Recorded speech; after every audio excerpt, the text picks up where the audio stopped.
fans should stay there. You play to win the game. My message for the fans, we're all frustrated with where we are right now.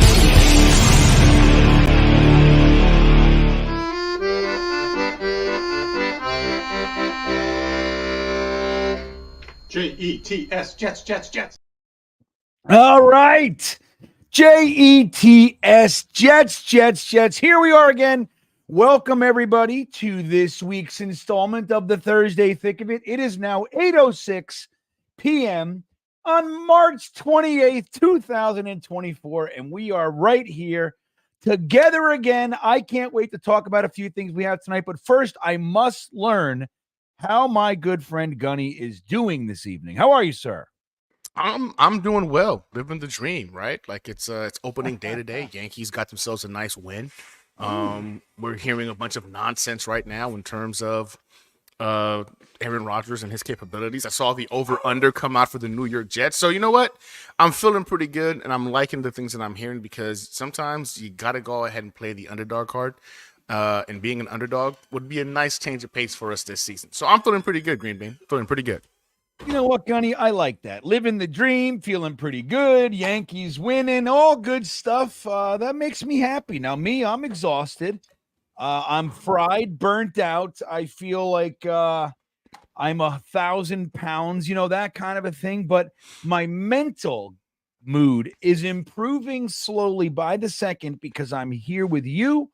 We got Tigo hopping in. Jeremy will be here. We got everybody in the chat. And let's say hello to some of those folks. Let's see who was first. Oh, back up top, Dakota J. What's up, Dakota? Good to see you. Followed by Jay-Z Jets fan. There he is. Scotty coming around third place tonight. Man, there's no beating Dakota. Yeah, I know. Well, Dakota, let's see what time. Dakota got here at 2:24 p.m. So I literally just made the stream at that point. Before I left work, I just real quick made it so I didn't, my day can go any which way. So I wanted to make sure the stream was done and ready. Dakota jumps right in on that shit, man. So Juggalo Jets fan. Look at that. What's up? I like that. Juggalo Jets fan. What a name. Good stuff. That's different. It is. He thinks Ezekiel Elliott's going to Dallas and Kareem Hunt going to the Patriots. That's interesting. Ooh. Yeah, I mean, it's going to be interesting to see what this next tier of free agents, because now both teams, they kind of hang out.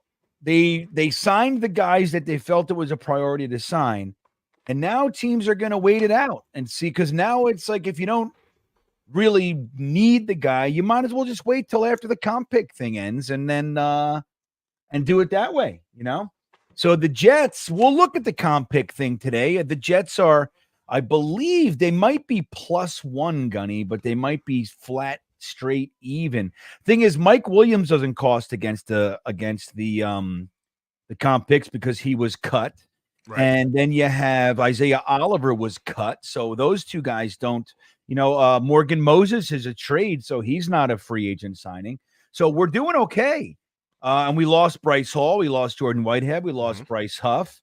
We're hoping to lose Mekhi Becton, but he doesn't look like they're going to sign him. Right? We don't know. Yeah. So good.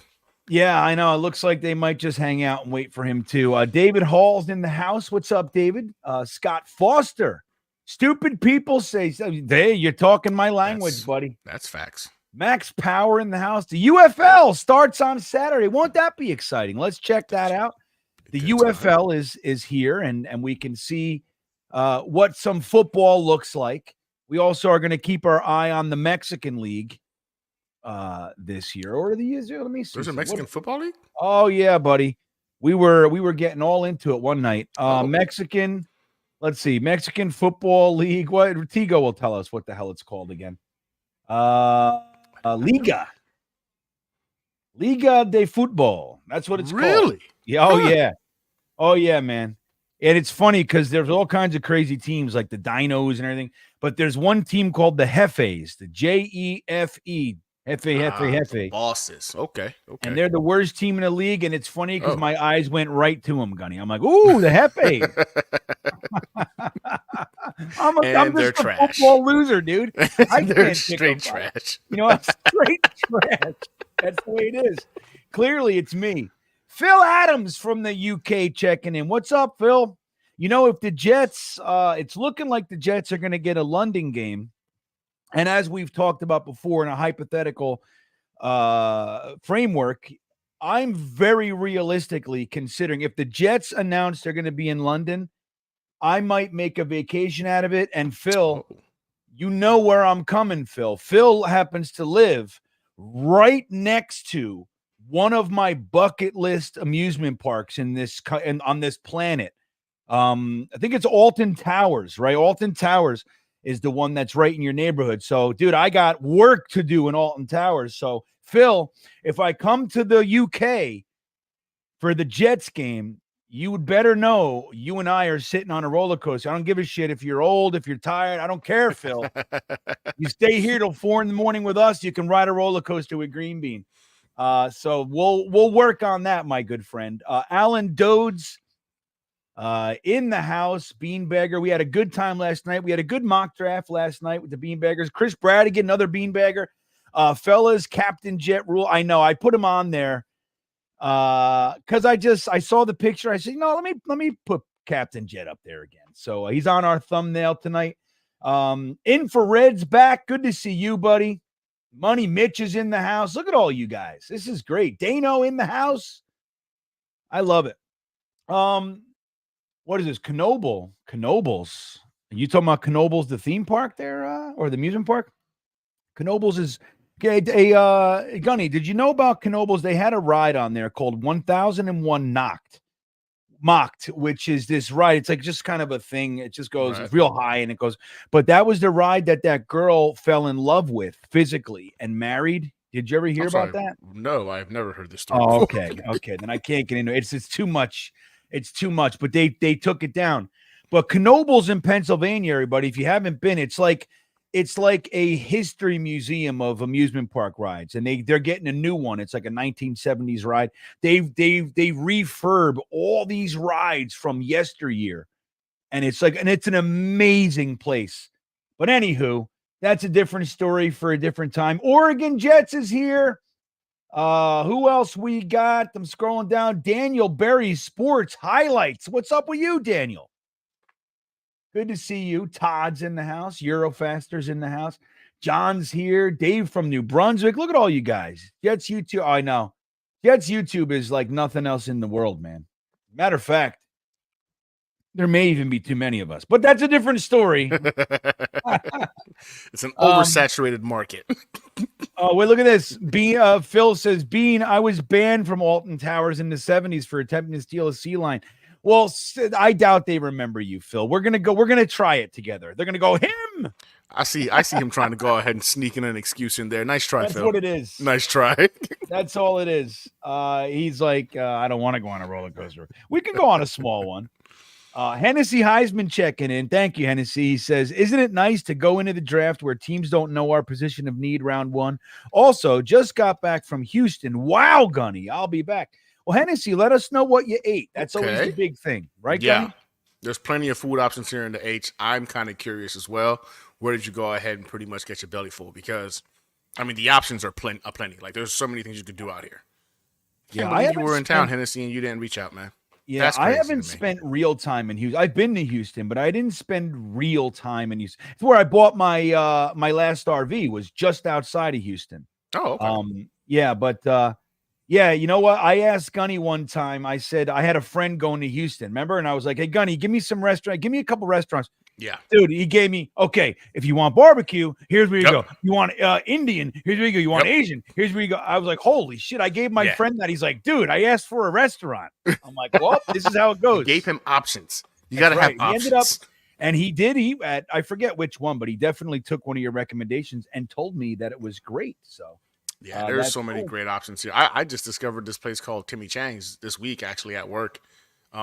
Via a TikTok video, and apparently I should be ashamed of myself as a Houstonian to not have been to Timmy Chang's a long time ago, but I discovered it, went to it this week. I can also say that if you're looking for as close to authentic East Coast Chinese food as possible, Timmy Chang's at the spot out here in the H. All So right. I know Chang's. Benny, the Jets fan's gonna be moving out here soon. So yeah, I got a couple of spots. You got to You're meet not gonna Timmy be at. Chang's or meet Vinny at Timmy Chang's. That's good. Yep, 100%. So, but the first part of that, Hennessy, is interesting. And what do you think about that, Gunny? So, we'll start our Jets talk tonight with the draft here because of Hennessy's comment. Isn't it nice to go into the draft where teams don't know our position of need? We could legitimately go with an offensive tackle, like we were talking about. Our need has lessened, but we could absolutely still justify taking a tackle, no problem. But we have tackles, we have offensive linemen, so wide receiver is a very realistic option up top. And then, not for nothing, Bowers is there. We could go Bowers if he's on the board, right? He's a weapon. Our tight end room is full, but we have room on the weapon side of things. So if you just kind of look to Bowers to be that weapon, broken tackles, great hands, can block, all those kinds of things. Exciting player. What do you think of that? Is that real, or do you think, this is kind of we still need X? Where are you with this whole thing? No, in all actuality, I think this is a very accurate statement. I think that Joe Douglas has done an incredible job, because if you had asked the same question in January and February or even the beginning of March, we're all freaking like, oh yeah, it's offensive tackle. Oh, and by the way, it's going to be offensive tackle. We were depleted at the offensive line position. So to me, it was the no nonsense. We know we got to go ahead and fix it pick. But to be here at the end of March and I have no idea which route we're going to go, I'm actually concerned about it, because there's now, conversation of them potentially going edge rusher, them potentially going quarterback. Like, seeing all of these possibilities is actually making me more nervous and somehow more excited for the draft, because you really don't know in terms of where they're going to go. Because in my opinion, they can go anywhere across when it comes to offense, and it's a win. To include a guy like a Brock Bowers, which I would hate it, but I would love it more than getting a quarterback or getting any defensive player. So, like, even that is something that I look at, like, even though it's a possibility for the myriad of options, it's good to be in this position, because the player that they might really want, that means other GMs are trying to figure it out too. That means other teams are like, where are they going to go? Unlike last year, where everybody and their mom knew it was offensive line, and the Steelers jumped us via the Patriots trade to go ahead and get the last top offensive lineman on the board. So I love the position that we're currently in. It brings a lot more excitement to this particular draft, because, again, as Jets fans, we're all speculating. Everybody has an opinion on where they should go. But at the end of the day, we really don't know, because they did fix the offensive line in free agency. They did add a wide receiver too in Mike Williams in free agency. Whatever decision they make, especially if it goes towards bettering the offense, I don't think any Jets fan is going to be upset about it. It's just a matter of which direction they're going to go. So I'm pumped, and I think this is accurate. There's no way of knowing which route they're going to take. Yeah, and I think that's a comforting thing. Last year, again, look, we'll take the Jets and what they told us in Flight 23 at face value, but I don't know. I still think if Broderick Jones was on the board, we would have saw Broderick Jones as a New York Jet. 100%. Same. You know what I mean? Whatever it is, it is. Whatever they say it is what it is. But I still think, and not for nothing, the Patriots being right there, it enabled them to try to stick it to us, and take away one option that was our clear need at the time. So I don't know. This is a very, very good place to be, I feel. Bill talking about Phil. No, I didn't see that. I didn't see. Oh, no, this was not the Phil comment. I didn't see what he said about Bowers. Bill, let me know what he said about Bowers. I didn't hear what Joe Blewett, his comments on him. But Greg says about Phil, they still have his picture posted. But it's from the 70s. He's running out. He's running out with a sea lion. Unless it's a long time ago. Vampire. Everybody. He should have aged a little bit. A little bit. That. Phil still looks good. He's a good-looking fella. I've seen pictures, but definitely not from the 70s. He's not. You know what I mean? He's different guy. Fair. Happens to the best of us. To all of us. All of us. Father Time is legitimately undefeated. Yeah. So that's the way that goes. But look. Going into the draft, man.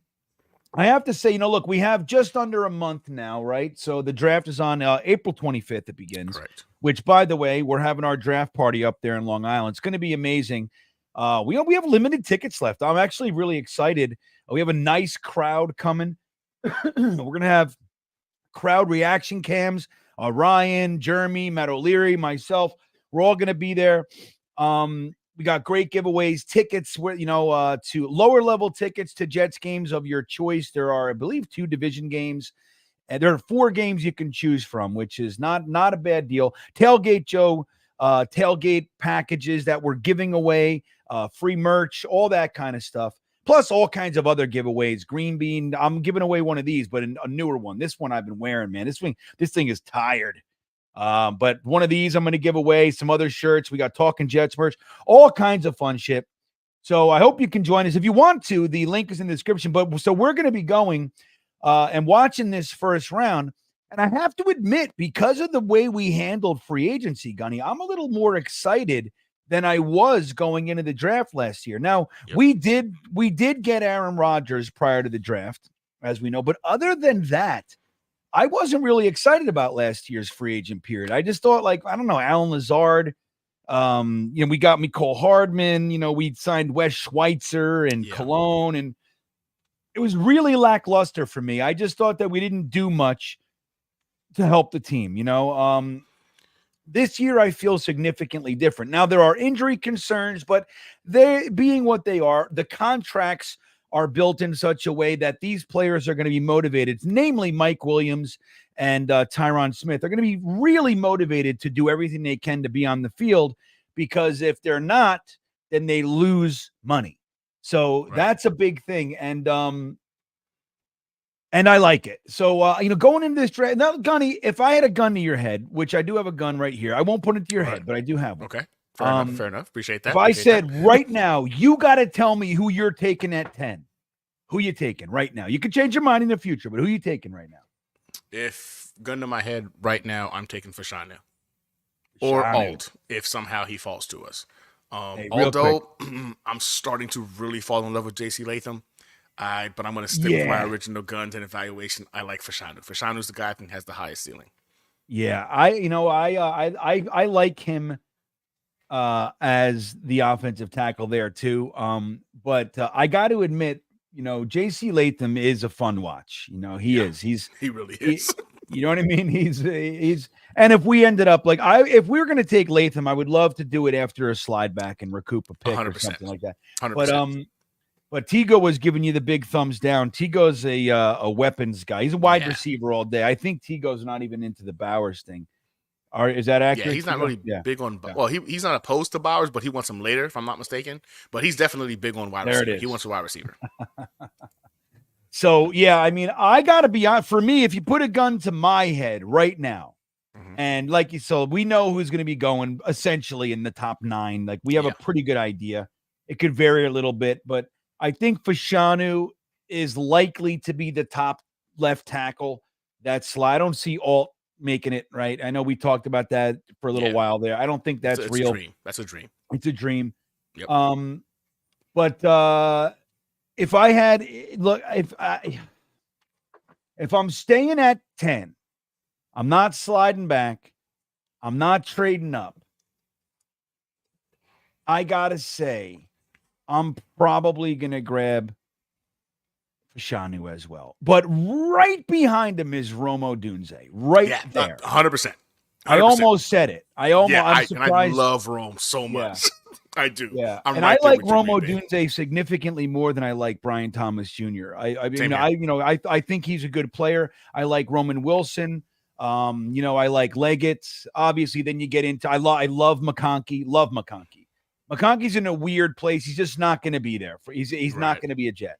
He's going end of the first, early second. We're not, and I wouldn't take him where we are. So, no. But it's why I really do like him. But I love Ricky Pearsall. I like Worthy. Obviously, Washington is another one. Yeah, dude, Washington's been my guy since the beginning. It was funny when we first started watching film with Dom C and stuff. I said, "Hey, tell me what you think about Malik Washington." Yep. He's like, "Oh, he's exciting, but he's a little small and and everything." And we were talking about him, and I'm like, "I don't know, dude. I think he's gonna rise." And then it started in the Shrine Bowl. Everybody's like, "Wow, look at Malik Washington!" I'm like, That's my guy. I mean, But- he's 5'9", but like 205 pounds of just a bulk. He's a freaking muscle hamster. The guy is solid. He's super strong, dude. Yep. He had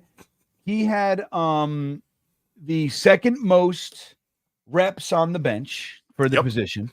Insane. So 5'9", but second most reps. And he also had the second highest vertical out of the entire wide receiver class in the combine. So, I mean, dude, I think it was 42 inches. Let me see his RAS. I think it was like 42 or 44. It's one of those inch vertical. The Yeah. kid's a freak, man. I don't understand. Like, the kid's an absolute freak. He's a monster. I think at the next level, I see Steve Smith like I think Steve Smith like senior could be this kid's potential comp, right? Like in terms of great route runner, he's very, very aggressive. He's a strong dude. For a guy that's little, he puts an effort in the freaking run game and blocking. The dude does a little bit of everything well, but his size, man, he's 5'9". He's a little guy. So because of that, he drops down some draft boards, and I'm hoping that means he drops into the third round. Yeah, I think the third round's right where he's going to go. Yep. And again, like I said, look, like Gibson's a nice player, you know, but I feel like Malik Washington is everything that you hope Gibson can become. And I mean, I think he's just going to be one of those guys. It's crazy because you wouldn't use a first round pick on him. Nobody's going to do that. No. But he has the potential to be among the receivers that we remember out of this class. And it's just a weird thing how we do that every year. Like there are players that you just know aren't a first round pick, but if they're there in the third, you know they're going to have an impact. It's just weird. With draft values, a thing, it's kind of abstract in some ways. Like I used to argue it all the time years ago. Like if you know that a guy's going to be good, right? You know it. Like let's say you're at the 10th pick and you got a guy graded. You got him graded as in the late 20s, 30s. So you can't take him because it's a reach, but you don't have another pick until 72. Right. Then take him. You know what I mean? Like it does, but you can't because it's a reach. And take him. If you think he's the guy, take him. And I would get argued with constantly. And I do understand, and I get it too. And you try to squeeze the lemon and slide back a little bit because you know he's going to be there. But if I'm of the school of thought, if that's your guy, get him. And you know he's not going to be there at your next pick, just get him. Doesn't matter. Who cares about reaches later? But it's a dangerous way to live. So anyway, the draft is pretty weird. So all right. So Greg said that Joe Blewett called him. Where is it? I saw it. Called him a weapon, but said he can't block. He can't. He can block. He just can't block in line. No, he can't blocking defensive ends and stuff like that. He can chip though. He chips fine. He utilizes his advantage at the college level, and I keep saying this as clear as can be. Right, his advantage at the college level of his athleticism and speed to go ahead and cut off angles. Right, so he's more of a. Will he try? Yes, but in terms of his technique, I think he's going to get bullied at the NFL level. He's more of a guy that gets in the way, but actually puts up a good block, in my opinion. So, like, I've said that. I've been shot down by a lot of people when I say it. I'm just like, I don't see where this guy's going to match up against, you know what I'm saying, a blitzing freaking safety or a blitzing linebacker. Because he's taking advantage of his potential, his athleticism at the college level now. But when he gets to the NFL, those safeties are as big and as fast as he is, and those linebackers are bigger and as fast as he is. So I really worry about what makes him exciting to watch at the college level really translating at the NFL level, because listen, the guy had a lot of games where he only had like 40 yards a game, 60 yards a game, right? Like it's not like he freaking was killing it for 100+ yards every damn game. He never ran for it. He never got 1,000 yards in the season. So I understand the love and infatuation with the dude because of the contested catch radius, the yak ability. But a lot of that yak ability is based off of him running away from slow linebackers. I just, again, if the Jets pick him, I'm not a professional. I'm not getting paid to do this, so maybe I'm wrong. I hope I'm wrong, but I have a really bad feeling that Brock Bowers is going to be the next Evan Ingram. I don't see it. I'm not as excited about it as most people are.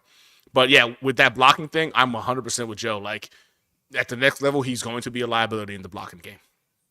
Yeah, I think he'll be fine.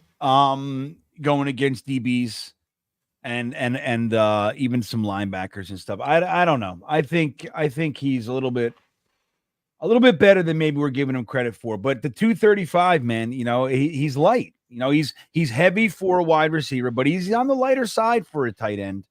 That you're going to be asking to block. So, which is why guys like Yeboah put on more weight and all that stuff. But it's interesting. Gator McCluskey, the great Gator, checking in. What's up, buddy? He says, "Hey, Gator? You handsome bastards! If Brees misses games, who are your top choices to fill in? Love you guys." Well, listen, I mean, right now it's got to be Izzy because that's all we have. That's all we got. Really, I mean, we have those other two guys. I can't even remember their names. But here's the thing.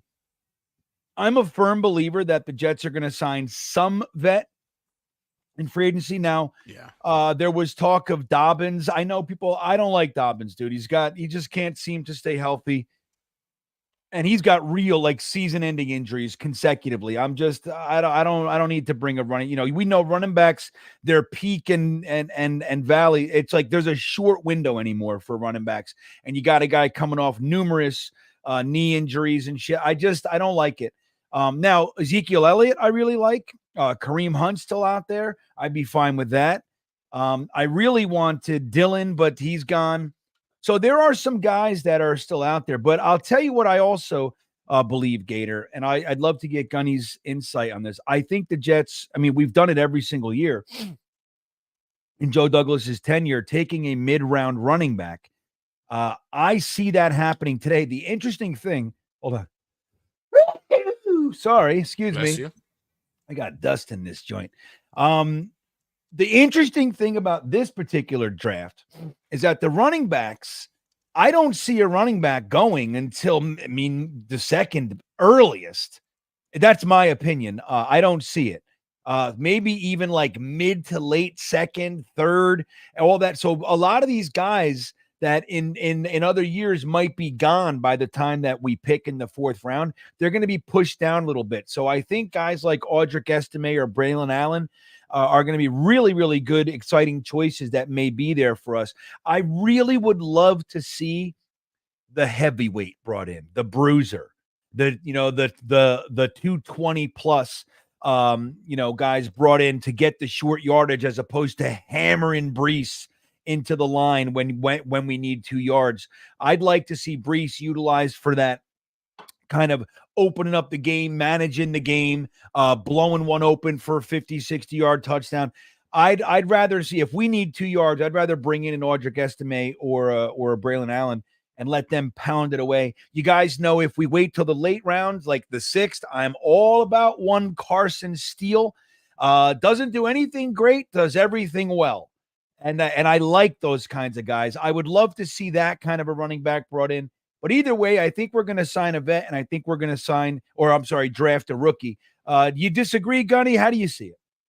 Yeah, I'm with you in the aspect of a potential free agent coming in to go ahead and be the running back 3.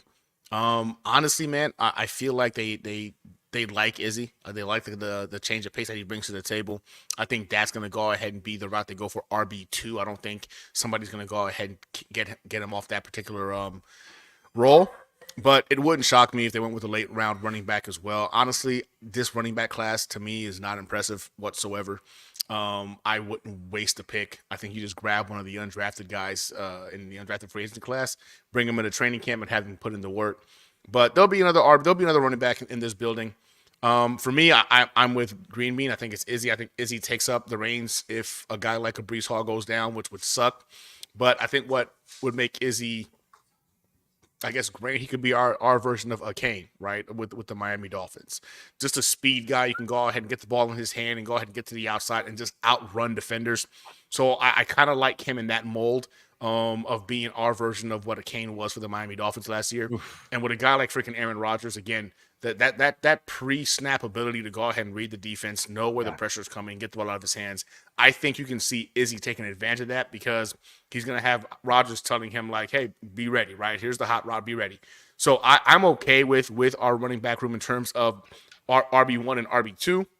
But yeah, somebody's going to come in here and be RB3. My thing would be if they were smart, they would bring in Zeke Elliott, because you don't have that big body back who's going to be a great blocker and can get you that freaking 1 to 2 yards, because he's just a big grinding bowling ball at this point in his career. So I've gone on that train of like bringing in a Zeke Elliott to go ahead and be that RB3. But no matter what, it's either going to be through free agency or they're going to go ahead and go the undrafted free agent route. I really hope they don't waste a draft pick on a running back, but if a late one happens to be their situation, a 6th rounder on a running back, I'm not going to be upset about that either. Yeah, look, I'm not an anti-Izzy guy by any stretch of the word. Honestly, and I believe the Jets like him too. I mean, we just drafted him last year. He couldn't seem to make it on the field last year, and one of those reasons is pass blocking and all that. But here's what we have that's exciting to look forward to, Jets fans, and this is true. Aaron Rodgers being on the field changes the way that the defense plays the Jets. They cannot just bring everybody. Go ahead and bring everybody up. Aaron Rodgers is going to look at that, giggle, snicker, change the play, and feast. And he's going to make them pay for it. And with guys like Garrett Wilson and Mike Williams running around out there, they're going to pay. And they can't play it like that. So that's going to open things up obviously for Brees the Beast, but also for the other guys that we would, bring in as ball carriers, and namely Izzy. That gives him the opportunity. If Izzy just breaks through the initial line and gets to the second level, all bets are off on what he can do, because speed is speed. Like Joe Douglas likes to say, speed creates pressure and pressure bursts pipes. So, I would love to see that, but I still think we can't have. It's funny, going into last season, we had this running back stable, Michael Carter, we had Bam Knight, and then we go and get Dalvin Cook, and it was like this crazy scene. And now we got nobody. Just a year later, we got Brees and Izzy, and we don't really know what's going on after that. So either way, we got to bring somebody in.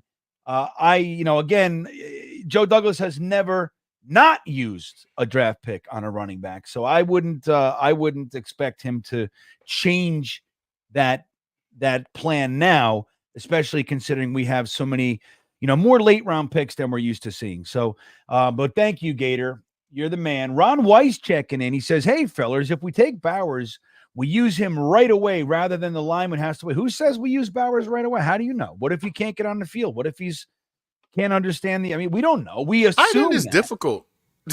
Tight end is not an easy position to just jump in. Aaron Rodgers could say, I don't like the way this guy's running the routes. For the record, Aaron Rodgers has a 19% target rate for tight ends in his entire career. I don't expect that to change much when he's trying to go ahead and win a Super Bowl all of a sudden the last 2 years of his career. Yeah. Look, and your point, Ron, is valid. And I understand that. The same thing applies to like a wide receiver. Even a wide receiver 3 or 4, if they're playing, they're going to be used more than a guy who's on the bench, right? And that's a fair assessment to make. But again, we don't know the speed in which they're going to be able to absorb everything going on. Hackett's offense is notoriously complex, even though on the field it's notoriously simplistic and everybody can figure it out. It's just known to be a difficult offense to absorb. Aaron Rodgers is very particular. Like Gunny said, he doesn't blow the doors off with his tight ends. So, we don't know. That's not a guarantee. Bringing in Brock Bowers just because he's able to play. Don't forget, at tight end, you got Conklin, Ruckert, Yeboah. They've all been here. Now, people would say, oh, you can't compare Bowers to Yeboah. Okay, fair point. But still, Yeboah has been here for 4 years. And Bowers is coming in. Ruckert was a 3rd-round pick just a few minutes ago. And they like him. He's got playing time now under his belt. Conklin, they love. And I think rightfully so. So, it's not like there's a bare cupboard and he's coming in to fill tight end 2. It's not an accurate assessment. And then the comment that I get whenever I have this discussion is, but he's not really a tight end. He's a weapon. Okay, fair. But then you got to figure that out. You got to work that in. Right. And if he is some sort of gadgety guy, he's not a tight end, he's not a wide receiver, but you're getting him on the field. How much what do you think the percentage is that Bowers is going to play? And just to be clear, I'm not going to be freaking out if they draft Bowers. If they love him and they feel like they can fucking take him, I don't care. He's clearly talented. But let's be real here. We don't know what to what extent he's going to be used, Gunny. We don't know. No, and what's crazy is you just said it perfectly, right? Like, oh, he's not a tight end, he's a weapon. Nathaniel Hackett is our offensive coordinator. This is the same guy who did not know Breece Hall could play football until midway through the season last year. Whenever somebody says like, "Oh, well, he's not a tight, he's a weapon," I'm like, that's even worse. That doesn't sell your thought process to me. Hackett is still our OC, so you're expecting Hackett to figure out how to utilize a guy that's a weapon and doesn't have a designated position when he told us, like, he went in front of cameras and told the world, "Hey guys, did y'all know that Breece Hall could play football?" I didn't. I know now though. Midway through the freaking season, like, listen, I feel like whenever somebody tries to sell the Bowers thing to me, right? Like, well, he's not a tight end size or height or anything like that, but he's a weapon. Oh, that's cool. And I could see how that would be a benefit to a guy like a Kyle Shanahan, maybe McDaniel out in Miami, somebody who understands how to use the tools at his disposal on his offense. Nathaniel Hackett is our offensive coordinator. So, again, this is a guy who didn't know that, in my belief, one of the top 3 running backs in all of football. He didn't know he could play football until midway through the season last year. I know. And that's a great point. It's a great point. Like, look, I still think, like, look, I subscribe to the idea that Aaron Rodgers is our real offensive coordinator. I'm fine with it. Honestly, okay. I really don't care. Yeah. But you bring up a great point. Like, to what extent are we going to be creating these amazing schemes for Bowers? I mean, again, guys, I'm not anti-Bowers. I get accused of it because I'm not a Bowers boy. I get accused. It's like, we're a funny society these days. If you're not 100% this way, then you must be 100% that way. Yeah. Yeah. You're not with me, you're against me. It's like, actually not. I'm not against you. But so it's going to be interesting to see. But Ron's point is not invalid. But at the same time, we don't know what that really looks like. We could be seeing a guy whose rookie year, he gets in a handful of plays. We don't know. Now, let me see this. Shawnee Rock says that Pearsall's highlights are great, but dude, Pearsall's drop rate is 3%. Just so you know, Shawnee Rock. So I don't know what you're watching. I've watched numerous full games of Ricky Pearsall. That guy, the reason his highlights are so great is because his quarterback play sucks. And he's got to make those catches. Like not most, but a significant portion of his catches, he has to do something exciting and crazy and ridiculous because the pass is high, it's low, it's 3-4 yards to the right, and he's got to extend and reach out. It's like that's the kind of stuff that he's doing. His drop rate is 3%. The average in the NFL, if I remember, what is it, 6-7%, something like that. Tigo might be able to tell me. He probably knows off the top of his head. Tigo's got the analytical math brain, which I don't, So, but I think it's something like that. So Ricky Pearsall's drop rate is not the problem. It's not an issue. It's not a concern. Whether you like somebody better, that's fine. I mean, I argue with myself all the time over Pearsall over Leggett. I mean, I'm liking Leggett more and more every day, quite frankly. But his drop rate is not the issue. Daniel Murphy checking in. What's up, buddy? He says, I know Gunny is a hater. Let's just leave it there and get it out of here. Here you go. You fucking hater, Gunny. So I know Gunny is a hater of all things defense, but GreenBean, would you be upset if a small trade back and picking Byron Murphy Jr.? I would be furious. Furious, Daniel. And I don't think Gunny's a hater of all things defense. You thought GreenBean was going to stand with you, Dan? I mean, dude, look, let me say this. For a long stretch of time, the Jets just couldn't seem to shake the idea of taking a defensive player in the first round, right? I mean, it's like there's a long stretch.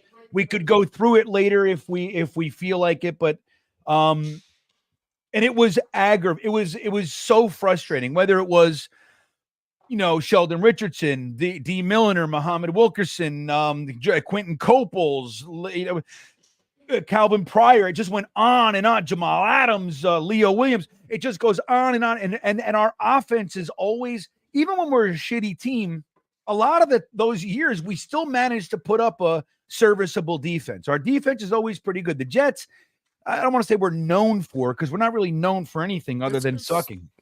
Our DNA, though, is a being His a defensive defense. organization. Yeah. So I've consistently wanted the Jets to go offense. So now that we're seeing kind of this balance, Joe Douglas is a much more balanced GM as far as our first round pick. You look, his first year was Becton. His second year in the first round was Zach Wilson and ABT. The third year was so 2022. Well, yeah, that was Sauce Gardner. So defense. Right? Third year, it's 2020, 2021. Yeah. So Sauce Gardner, then Garrett Wilson, then Jermaine Johnson. So 2 defense, 1 offense. And then last year, he went back to the first round pick being defense. So he's much more balanced. But the problem is, Daniel, is that last year he took defense at a position we didn't need it. We needed offense. We needed it. Yep. And whether it was wide receiver or tackle, and here we are again, and we're talking about it again. Now, if he would have taken, Addison, JSN, any of these guys, Anton Harrison, who, by the way, was my guy that I wanted them to take at that spot. If he would have taken any of those guys, then we're over here. We're talking about, maybe if he took an offensive tackle, we're talking about wide receiver, but defense is on the board. Now, they might do it, don't get me wrong, but I would be livid. The idea that we have a top 3 defense and the worst offense in the NFL, and we're going defense in the first round would piss me off like nobody's business. Again, I'm sorry, Gunny, but they could take Bowers, they could take Fashanu, they could trade back and take fucking Mims, they could take Brian Thomas, they could take Odunze, they could take Bowers, they could take. Hey, I'm gonna be like, I get it. Cool. Yep. 100%. They go Byron Murphy. I'm losing my mind. And as much as I've been against the Bowers thing, to me, if they go Brock Bowers over defense, I'm gonna be like, man, I think that was a mistake. But hey, okay, Brock Bowers, prove me wrong. Please prove me wrong and be that guy. But if they go defense, I'm gonna lose my mind, man. Because having a top 3 defense for the last couple of years has done absolutely nothing for the. We've literally won the same amount of games in back-to-back years. Why? Because we have no offense. When you have the worst offense in the NFL, this is what you get. You're going to have losing seasons. And you just saw the NFL make it even harder on defenses because they don't care about defense. They want to see more points. They want to see points scored. So if we want to start winning games, we saw the points go down this year, so we want to. They're not hiding it. They're not even trying to hide it. They're telling us. It's time for the Jets to get with the damn program. 100%. The NFL wants points. The NFL is geared toward offense. They're making it more and more difficult for the defense to do anything to stop the damn offenses. And we already have a defense that shuts people down. We brought in Kinlaw. We brought in Leaky Fotu. We got Quinnen. We got JJ. We got Will McDonald. We got JFM. We got Michael Clemens. Like, we're stacked at the defensive line. 100%. Yep. Not that a Clowney wouldn't have been nicer if they pivot and go to Ngakoue or something. Fine. But that's a luxury edition. That would have been a luxury edition, not a need. Couldn't agree more. So that's where I stand, Daniel. I get appreciating great players. Don't get me wrong. I do. But positional value supersedes, in my opinion, for the makeup of the team.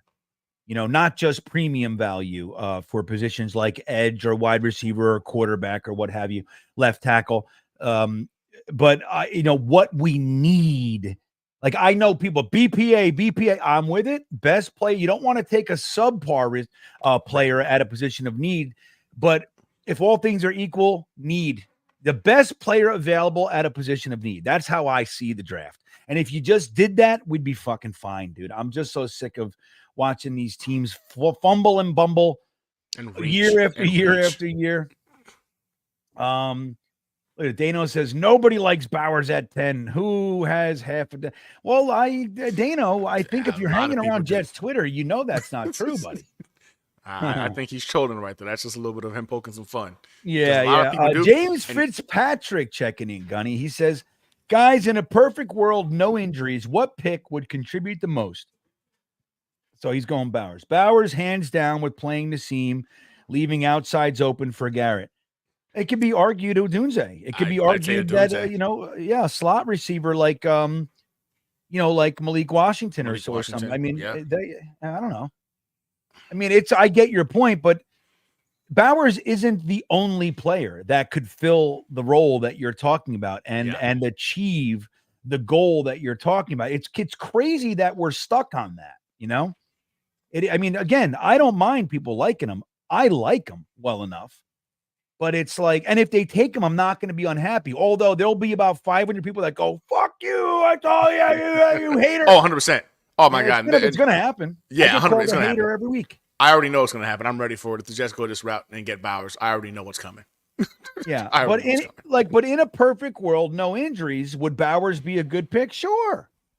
But but to say that Rome Odunze couldn't come in and have an equal impact, I don't know what we're talking about. You know what I mean? I don't understand, James. Doesn't compute to little old GreenBean. In a world where injuries don't matter, the New York Jets were serious, they would trade up for Neighbors or MHJ, if that's the case. If you're talking about real impact in terms of a weapon, I think Neighbors or MHJ would be the route you go. If we know for a fact our offensive line is going to stay healthy, we know Aaron Rodgers is going to stay healthy, our defense is going to stay healthy, I think you add another freaking animal to that freaking offensive wide receiver room in Neighbors or MHJ. But maybe that's just me. Yeah. Well, look, Neighbors and MHJ, I struggle to see them at 10. I mean, MHJ. No, they're not dropping. That's why I said you got to trade up. You got to trade up to go get those guys. You're not going to get them at 10. But doesn't that bother you though, Gunny? Like here we are. Now, we don't control anything, so let's just make sure we say that. Doesn't matter what we root for. Doesn't matter what we hope for. We don't control shit. Facts. But when we're at the end of the year and we're talking about being unhappy that the Jets beat a team like the Washington Commanders or even the Patriots at the end, which has more value because it was Bill's last game and we got to see him pissed off and dejectedly walk off the field all pissed. And that might be his last game as a head coach. So, I mean, there's value there. Don't get me wrong. It's a kick in the nuts. It's somebody that's beating you down. It's the big brother, right? That just pounds you, or a bully in high school. For 4 years, just beat you down. And the last day of school, you kick him in the nuts. Swing back. Yeah. And they get knocked out. Last day of school, you give him a bloody nose in front of everybody. There's value there. Everybody still knows he kicked your ass for 4 years. But 100%. You got that. So there's value. But wouldn't it be nice if we lost those 2 games, we'd be at number 2? We wouldn't be talking about using future assets to fucking go up to where we should be anyway. And it's aggravating to me. It just bothers me. Yeah. But anyway, Joe back to like 5 and still get one of those guys and acquire more assets because everybody's quarterback hungry. Well, let me ask you, dude. Like, look, as good as Neighbors is, right, and as exciting, and do you feel like Odunze can't come in and maybe it's not going to be the same, but like he's fine for me. 100%. Yeah, no. I'm good with Odunze. Like a lot of people say they don't like him or we don't need him because he's pretty much Mike Williams 2.0. I don't know if y'all realize it, but Mike Williams is a really good wide receiver. One of the guys who doesn't drop passes, has one of the highest contested catch rates in the NFL over the last 3 years, and yards per catch per clip is only second to one other wide receiver in all of football. And it's not Justin Jefferson, it's not Jamar Chase, it's Mike Evans. So Mike Evans is the only guy who's got him in terms of yards per catch. Yeah, I'll take 2 of those guys all day. I will take 2 of those guys on my roster all day, every day. Yeah. I might argue like using next year's second to go up and get Neighbors when I can stay right here and get Odunze. I don't know if I value Neighbors. I don't know. This is where I think I would do it, right? In regards to like how everybody is so high on Bowers being there to kind of go ahead and really throw a wrench into the defensive game plans. You got 3 types of different wide receivers. I think you got a Malik Neighbors. You can go ahead and get the ball into his hands right away. His yak ability is elite. Yeah. It's at an elite level. You can still get your outside wide receivers in a Garrett Wilson, in a Mike Williams. Like, I think in terms of giving Aaron Rodgers, like, hey, pick one, because one of them is open. In fact, I think 2 of them will be open. I think Malik Neighbors complements the big guy in Mike and the all-around receiver in Garrett Wilson that we currently have on the roster.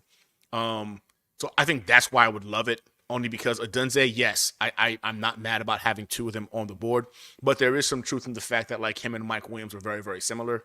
Odunze runs a pretty good route tree, but it's not as crisp and clean as the Malik Neighbors. And after seeing Malik Neighbors freaking pro day, I'm like, my gosh, this kid is a freak of nature. I think he might be, OBJ in his prime when you really look at him and what he brings to the table. And so I have grown very fondly of Malik Neighbors. So Yeah, if we're trading up to get I'm him, with you. I know. I'm not going to be mad about it because again, when you have him, a Garrett Wilson, and a Mike Williams, like you can literally move those guys all over the place. It's going to be a nightmare for defenses.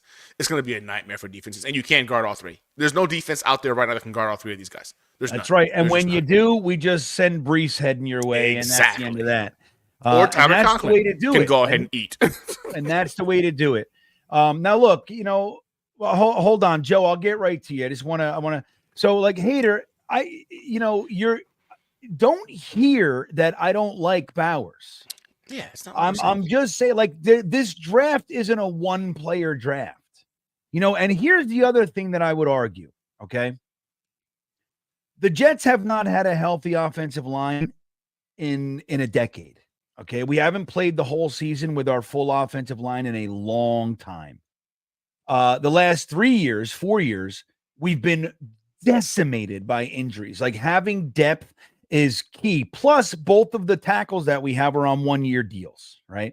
So there's that mindset. Like, getting a guy in here, we got Carter Warren stewing, we got Mitchell stewing, but having a Fashanu or a Fatanu or a Latham or just somebody kind of at that level on deck can, for what we've experienced, can be of very, very high value.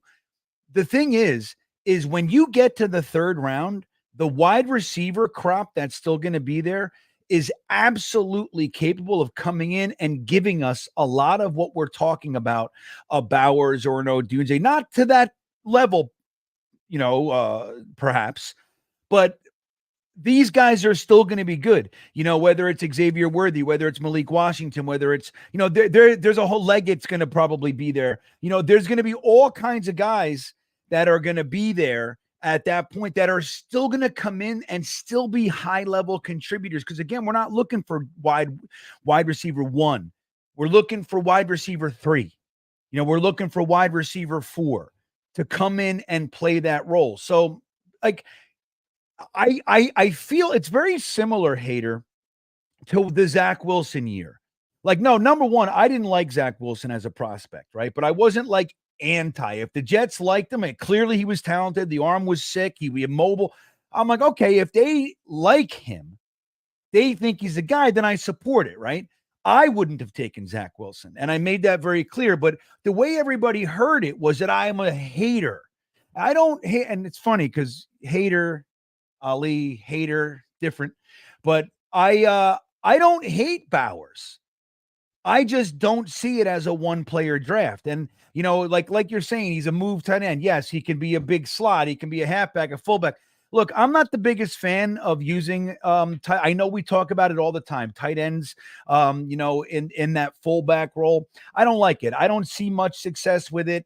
We're sending them up there to block. That's all fine, well and good. But I don't know. That's not of high value to me. It's just not. Maybe I'm wrong.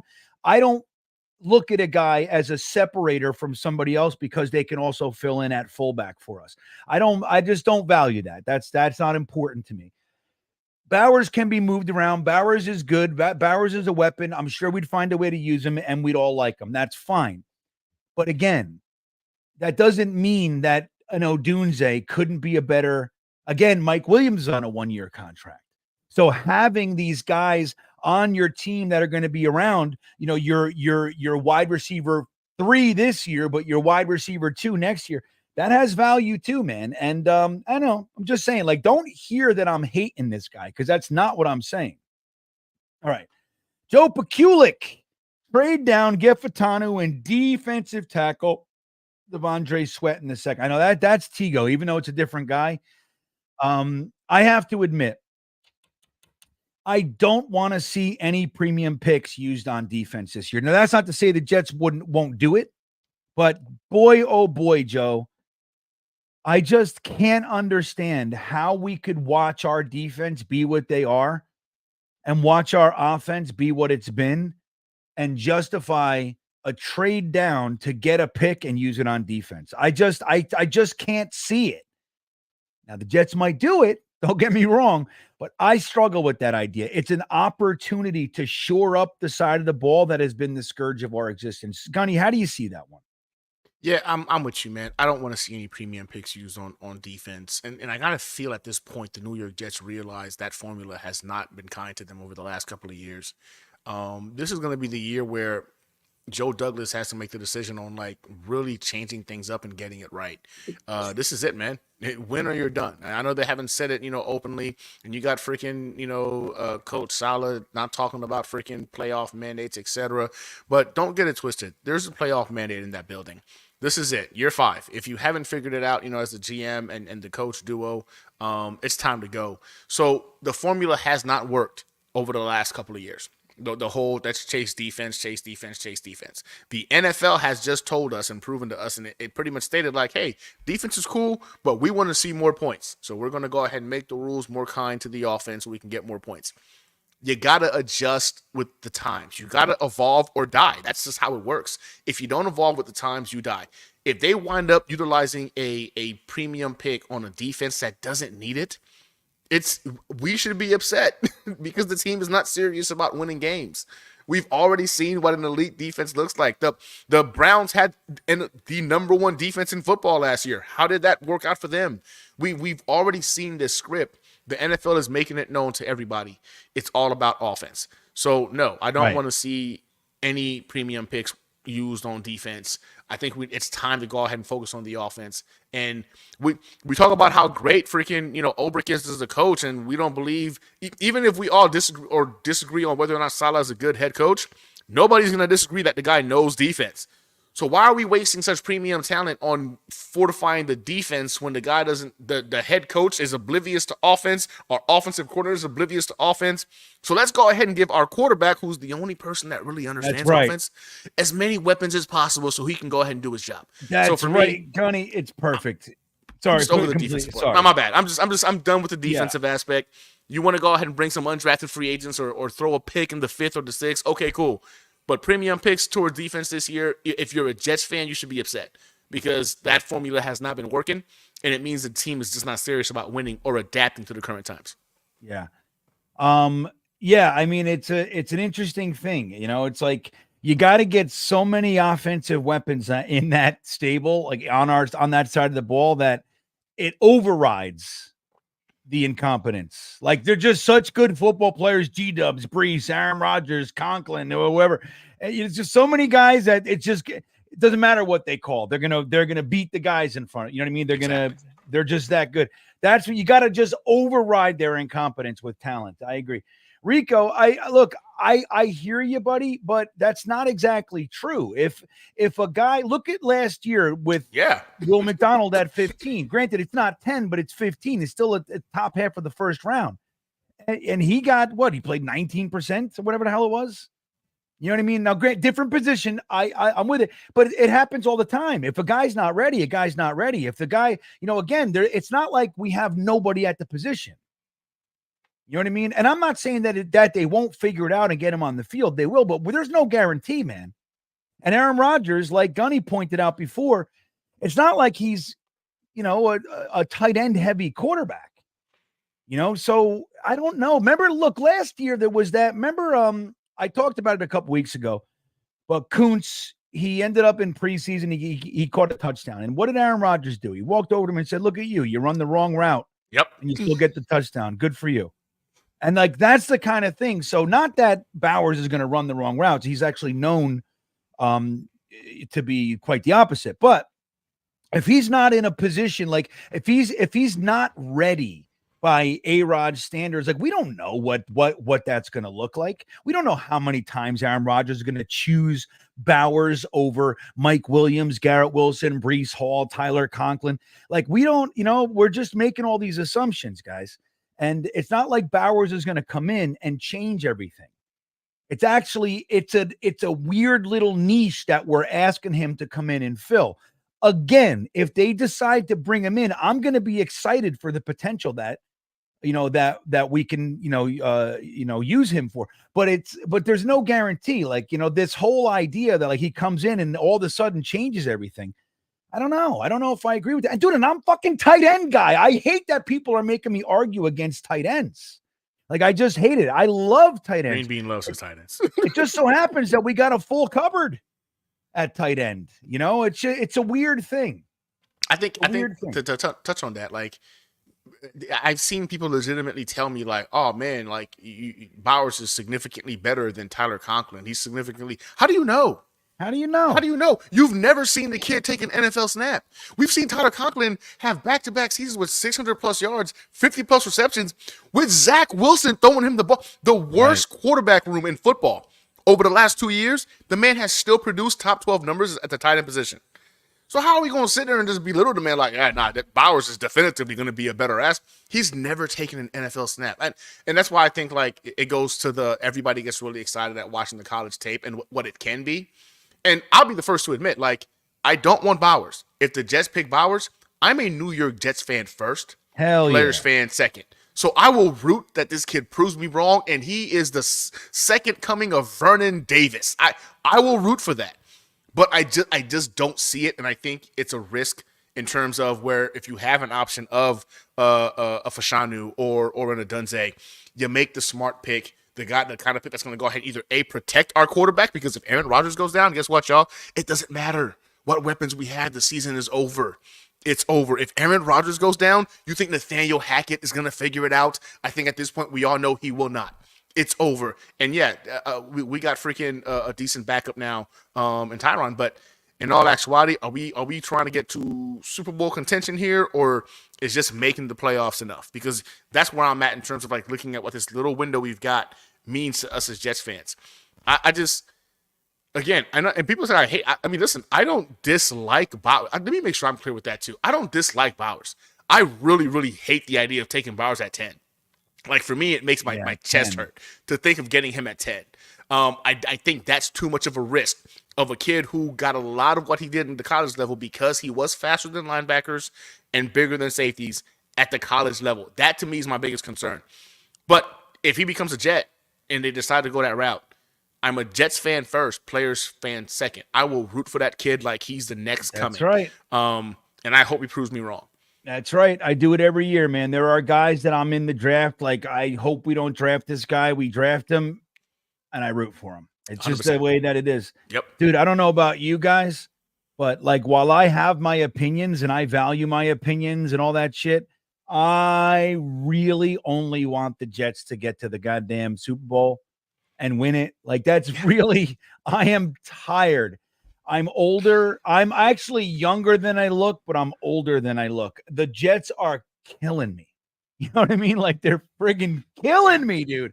And I just want, like, it doesn't matter. It could be 100 Javelin Guidrys running around, who I never liked, by the way.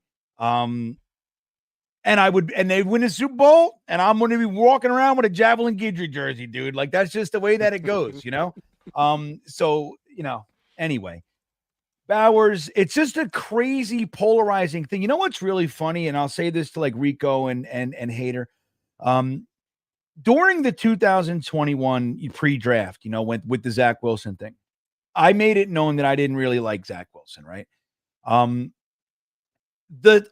of the same people that were just blowing me up about Zach Wilson, the reasons why I should like him, sending me game clips and all the highlights, all the kinds of shit. Some of those same people, the same people, are doing the same thing with Bowers right now. So I don't know, man. Like, I don't know if we should be that obsessed about any one player. Like I was with Aiden Hutchinson, like in 2022. I'm like, if that guy slides, dude, holy shit. We never had a chance to take him, so it is what it is. But like, man, I knew he was going to be great. But it's like, I wasn't bothering anybody with it. I wasn't beating him over the head with Aiden Hutchinson. It's just like, okay, you like him. That's good. That's your guy. You don't have to beat me up with it. Alan Dodds, run the wrong route, get the ball in. I know, it's great. That's such a great comment from Aaron Rodgers, man. And that shows that that there's an excellence, there's a higher level. It's not just, hey, whatever goes. Like, no, precision, excellence, that's what we're looking for. And if you do that, if you hold to that standard, and everybody has to come up to that, number one, the fakers will slide off to the side, but then everybody's at that level. That's the team that wins the championship, not the slapdick teams that are throwing it together and just by happenstance landing in the end zone from time to time. It's the teams that are precise and hold themselves to that high standard. And that's what that comment says to me. Man with Rake wants to know if Yeboah has a catch. Yes, he has. He has, I think, I can look, but it's small. It's like 4 catches or something like that. But don't forget, he's an undrafted free agent, dude. So, like, it's just like with Bryce Huff. When I was arguing the Bryce Huff stuff, people were like, oh, his first 2 years, he didn't do shit. It's like, well, dude, he's an undrafted free agent. He's got to come up from that. Undrafted free agents very rarely come in and get given the starting job, Yep. So Yeboah has earned it. He kind of came up. He became a very strong special teams guy. Last year, he was injured the first, 6-8 games, whatever it was. And when he came in, the big resurgence from Breece Hall at the end of the year, go back and watch some of the tapes if you have access, man, with Rake, like NFL.com. Go look at the tapes. Watch those big Breece runs. On many of them, you'll see Yeboah clearing the path for him. I was blown away because that was the concern. As much as I like Yeboah, the concern was his blocking. And boy, oh boy, he was knocking people's snot out. And it's really exciting. I was excited that the Jets, soon as free agency started, they went and grabbed Yeboah back for a year. I think that's a great move. He's not tight end 1. He's not supposed to be tight end 1. But you need guys you don't just need the first wave. You need the whole team. You need the depth. You need the role players. You need the special teamers. And Yeboah is in that mold. And I think that he can do some really nice things for us this year. I think he's a good guy to keep around. He wouldn't push a tight end 1 off the team for me or anything like that. But he's got a few catches. I mean, maybe Tigo can look it up. It's like, I think it's 3 or 4, something like that. Nothing crazy. 3 or 4 catches. But he's not on the field on offense a lot. So that's, it is what it is. But all right, let's do this.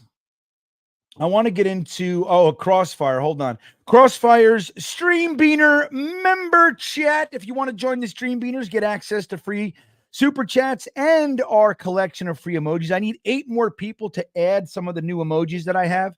If you want to join, it helps support the channel, and I'm greatly appreciative of such gestures, guys. Crossfire's been supporting for 8 years. He's also a beanbagger, so thank you, Crossfire. So he says highlights are designed to show only the good. They will never show you the downside of a player. You can't base a player only on. That's absolutely true. It's Preach, like Crossfire. Yeah. Preach. You know what I look at highlights as? It's like the entry door. It's the door in. Like when you look at a player, if their highlights are exciting enough, you go, oh, okay, and you go in, and then you start looking at breakdowns. And you go, okay, well, these guys like him. They're saying he's there. And then you start watching your own shit. And then you make your own assessment. Then you listen to Dom C. Or you could just listen. You could just bypass the whole thing. Just let Dom C tell you. Dom C's working on this shit. Dom C's already working on next year's class, guys. So it's like, you might just shortcut it. Just listen to Dom. I disagree with Dom on some things, but he knows his shit. Yeah, 100%. It's funny because I'll disagree with Dom on some things, and then I'm in the same breath and be like, hey, I appreciate you for teaching me how to go ahead and look at film, what to look for, and analyze individual players. But just because he taught me how to do it doesn't mean that like what I value more in a player and what he values more in a player are the same, even though he taught me how to go ahead and look at film and be able to decipher decisions. So like it's funny because we'll disagree on some things, and then I'll be like, all right, well, this is what I'm seeing, and he's like, well, this is what I'm seeing, and I'm like, oh, okay, well, I kind of value what I'm seeing more than what you're seeing, although I understand his point. So Dom C is I'm glad but if you're not on Dom C's channel, man, I don't know what you're doing. If you really want to understand like player analyzation, the dude is a savant. Like he doesn't get enough credit or appreciation. But it's not about just watching the highlights and thinking like, oh man, this kid is Right. good. That's like watching Right. the trailer for a movie and thinking that's gonna be a blockbuster. Oh yeah, and then you watch realize, it and you're like, oh yeah, man, they all showed me the good whole scenes. movie Yeah. in the freaking blockbuster. So like It's that's so why I'm true. like, everybody that's just like, oh man, he can do everything. I'm like, you're talking about all the highlights you've seen. Yeah. And if you look at the tape, it allows you to see the bigger scope of things. But I digress. Dom sees a G. Well, Good and point, again, Crossfire. I mean, I think the point Crossfire is making is valid. But again, I look at highlights as like that first wave. It's just like the entry door. That's how I look at Yeah. it. Like when I'm just starting to check out and get acclimated to names, I look at a bunch of highlights. But it's like that's just the first wave. There are people that don't have the time or interest in doing Yeah, much more, and that's and fine. that's fine too. Whatever the hell you want to do. But if that's all you're doing, please don't beat me up with your opinions because I watch the bad stuff too. You know what I mean? So, okay, let's do this. So we have some stuff. So Colin Coward is out there again, guys. Whoops, shit, sorry. So he's talking about some interesting things. So now, how interested we are in this guy's bullshit is another story. But he says, Gunny, that A-Rod will not get the Jets to the playoffs. Now, the reason is, let me see if I can pull this up for you guys. I don't want to get a copyright, but let's see here. I'll try to pull it up for you guys. Where's my private chat? Where's the link? Here it is. Let me share the screen. I'll put so you guys can hear the comments real quick. Let me just share the screen. We'll make it short. Just so you can see it. Let me see what Tigo's timestamp is here. What does he say? 308 Jets, 408. Aaron isn't committed. Okay, so Aaron Rodgers is not committed. So let's see here. 408. We'll start it at 4 minutes. Make sure you can hear it. Can you hear it? Figure Gunny? out how to roll and not Yep, I'm hearing it. All right, here we go, guys. So let's take a listen real quick and see what we think. get hit. So I don't think I also think Aaron isn't quite as committed as a lot of the young guys that are really bigger, stronger. And I think the only way to be good is sort of to be focused like Kirk Cousins later or obsessed like Brady. I don't think there's a way to be casually. And Aaron, I've heard this from multiple people. Aaron, he's not going to sit and watch game film all weekend. That's not what he's going to do as a personality. He's going to read some things and listen to music and do his own thing. He is not. I've heard this from multiple people. Sorry. Aaron, he's not going to sit and watch game film all weekend. That's not what he's going to do as a personality. He's going to read some things and listen to music and do his own thing. He is not Brady on the film. He's not Peyton. He's not Breeze as a workaholic. Aaron is one of those guys. It's almost like, because he had more physical capability than those guys. it's like a rock star. The Bonos and the band's Edges that have survived didn't have long periods of drug use. Like they took care of their body. They Yeah. partied, but they have aged very well. The bands that haven't. Like I think Aaron didn't quite take the same level of care, and I think he's aging faster than other guys. Okay. All right.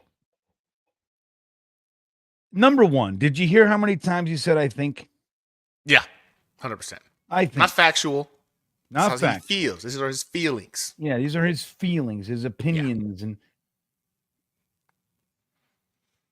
I have to say, there is, in my opinion, very little basis for any of that. That's all. I just think he's not quite as obsessed as Kirk Cousins. That's the comparison. Tom Brady, Peyton Manning. I mean, Clown Town from J-Hop. I know. What's funny is he said Kirk Cousins, right, GreenBean? And Yeah. I laughed because I'm like, we all had the opportunity to go ahead and watch, I think it's QB1. I think it was last year on Netflix. Yeah, Kirk QB Cousins was school, on the what hell show. was that? Yeah, that was good. Yeah. He was on the show. Kirk Cousins literally told you, like, hey, when I'm at home, I don't even look at freaking football. It's all about he literally takes a day off during practice in a week where he told them, like, I'm not coming in. I'm going to spend time with my family at home. That's the guy you want to go ahead and say has he's just 100% committed to football. And I'm sorry, is Aaron Rodgers not the second oldest player in NFL history to also win an MVP? The second oldest, I believe, if I'm not mistaken. Let's Somebody ask Tigo. fact check me. Tigo, on is that It's accurate? either, is Gunny being factual? it's either top 3 or I want to say second. I wanted to say I think Tom Brady got one at an older age, but I think the next person is Aaron Rodgers, or it's Peyton Manning and then Aaron Rodgers. But I want to say it's Aaron Rodgers, second oldest player ever in the NFL to get a freaking MVP. This is the guy that he says has no work ethic. And if that's the case, you mean to tell me that Aaron Rodgers has it so good, he's so talented, he can show up on Sundays and rip through the NFL and win a freaking MVP without even trying? That's what Colin, in essence, just told us about Aaron Rodgers. Yeah. Guy's he's a moron, bro. Well, He's such a freaking moron. Sluggo's comment is really great. Where did it go? I just had it up there, but I lost it again. Shit. Hold on. Where you are, Sluggo, you son of a mother. Let's go. There it is. God. He also loves Sam Darnold. Remember that? That's right. He said that Jets fans are idiots, is what he said. Gase is a great coach and was the right pick and all those kinds of things. Listen, there's never been a great coach that during the game, remember this, I say this all the time. It's why I hate coaches that are stoic on the sideline and don't do anything. There's 3 hours to work. Now, granted, they're working all week. I'm not saying that, but there's 3 hours where it means something. And they just hang out and they don't have any answers and they're not over there running, looking at the surface with their players if shit's going wrong. There's 3 hours to work. I've never, correct me if I'm wrong, everybody in the chat, there's 517 people hanging around with us tonight. Tell me if you've ever seen a coach that mid-game decided to go sit on the far end of the bench by himself and write in a notebook while his players are on the field. And not once. One time, even though it's still egregious, one time I could forgive. But it was more than once. And the second time, at least, at the exact same time, his embattled quarterback, his young kid quarterback in his second year third year, was sitting on the other end of the bench. He's got no quarterback coach because Gase didn't need one. He's got no offensive coordinator because Gase didn't. I mean, we had Dowell Loggins, but he was essentially a coffee boy. He has no offensive coordinator, no quarterback coach, and he's sitting on the other end of the bench by himself, dejected. Meanwhile, his offensive guru, quarterback guru coach is on the other end fucking drawing, pictures of fruit or whatever the hell story he's writing on the other end of the bench. Has anyone ever seen this? And Colin Cowherd called us idiots for not liking or, that hiring and not believing in that guy. So, I mean, but let's get to the Aaron Rodgers thing. So I'd like to bring Tigo on. We were talking about that a little bit earlier. Tigo. See, now I'm worried like I played myself. I'm like, I hope I didn't play myself. I'm pretty positive he's at least top 3 in terms of oldest MVPs, but I want to say, well, no. Don't worry about it. Okay. I was just like, Tigo on to fact check me. No, yeah, he'll do that too. But that's not the big deal. Tigo, I want to see what Tigo thinks, and I'll bring Jeremy on in a little bit too, just because this show's way too good looking. So we need to balance it out a little bit with some Jets chaos, ugly up the joint, right? It's important. It's important to do. Tigo's good looking. You're stunning. I find I'm old, but you look good though. You look real good. So we're gonna have to ugly it up. We'll bring Jeremy on a little bit, so to keep all the females from getting crazy in here. So Tigo, when you're done with that sip of powdered Gatorade, there he is. I always got my Gatorade. What are your thoughts about this, Colin Cowherd? We were talking about Aaron Rodgers before the stream a little bit. Do you think that Aaron Rodgers' commitment is in question? Do you think that this whole idea that he's just the decline, the whole thing is accurate, or you think it's more Colin Cowherd just knowing that Jets fans are going to respond, so he says something to piss us off? Where do you stand with the reality of this whole concept? I will say this: Colin Cowherd is one of the smartest trolls in media because he knows exactly how to get a click. Yeah. That's the biggest thing. He knows how to generate a soundbite. Because if you listen to the things that they had to say, none of them really had a basis or a foothold in anything, in any type of reality. Oh, his last year in Green Bay, he started on decline. Let's forget that he played half the year with a broken hand. And not the other hand, not the hand that he just relaxes on. No, the throwing hand, he had a broken thumb. He couldn't hold the ball. Oh, too bad there. He wasn't running all that much. Yeah, I wouldn't be either for a team that really didn't want me. Like Green Bay made it very clear that they didn't want him, and he was just trying to throw the ball and win. Because that's what you should be able to do in the NFL, and it wasn't working and blah, blah, blah. Like, again, yeah, he did stop running. He is old age. Like, Gunny says it all the time. No one beats Father Time. There's not a single person who's done it yet. He's going to get his due. But, like, can we relax? Can we let the guy actually play? We saw 4 snaps. One of them was a pass, I believe. Well, listen to this. One of them was a pass. So in those 4 plays, we saw something that the Jets never see. We got a penalty for a defensive holding. You know what I mean? On Conklin. So it's like, I remember I was yelling, the Aaron Rodgers effect. Oh, everything's going to be different this year, motherfuckers. Next play, he's out for the year. I'm like the highlight of Aaron Rodgers as a New York Jet we have in an NFL game is one of these. That's it. That's the whole highlight. And then Brees took it for 20. Like, can we relax? Can we let the guy play? Can we see what happens? Like, you want to make a valid conversation? Yeah, the offensive line. We turned it around, but there's still question marks on the offensive line. How many games are you going to get out of Tyron Smith? What are you going to get out of AVT's Achilles? But, like, we won 7 games with the worst quarterback play the NFL has ever seen. Yeah. In back-to-back years. Yeah. Aaron Rodgers isn't good enough to get you 2 wins? 2? That's it? It's Colin Cowherd knows exactly how to get a click, and that's exactly what he was doing.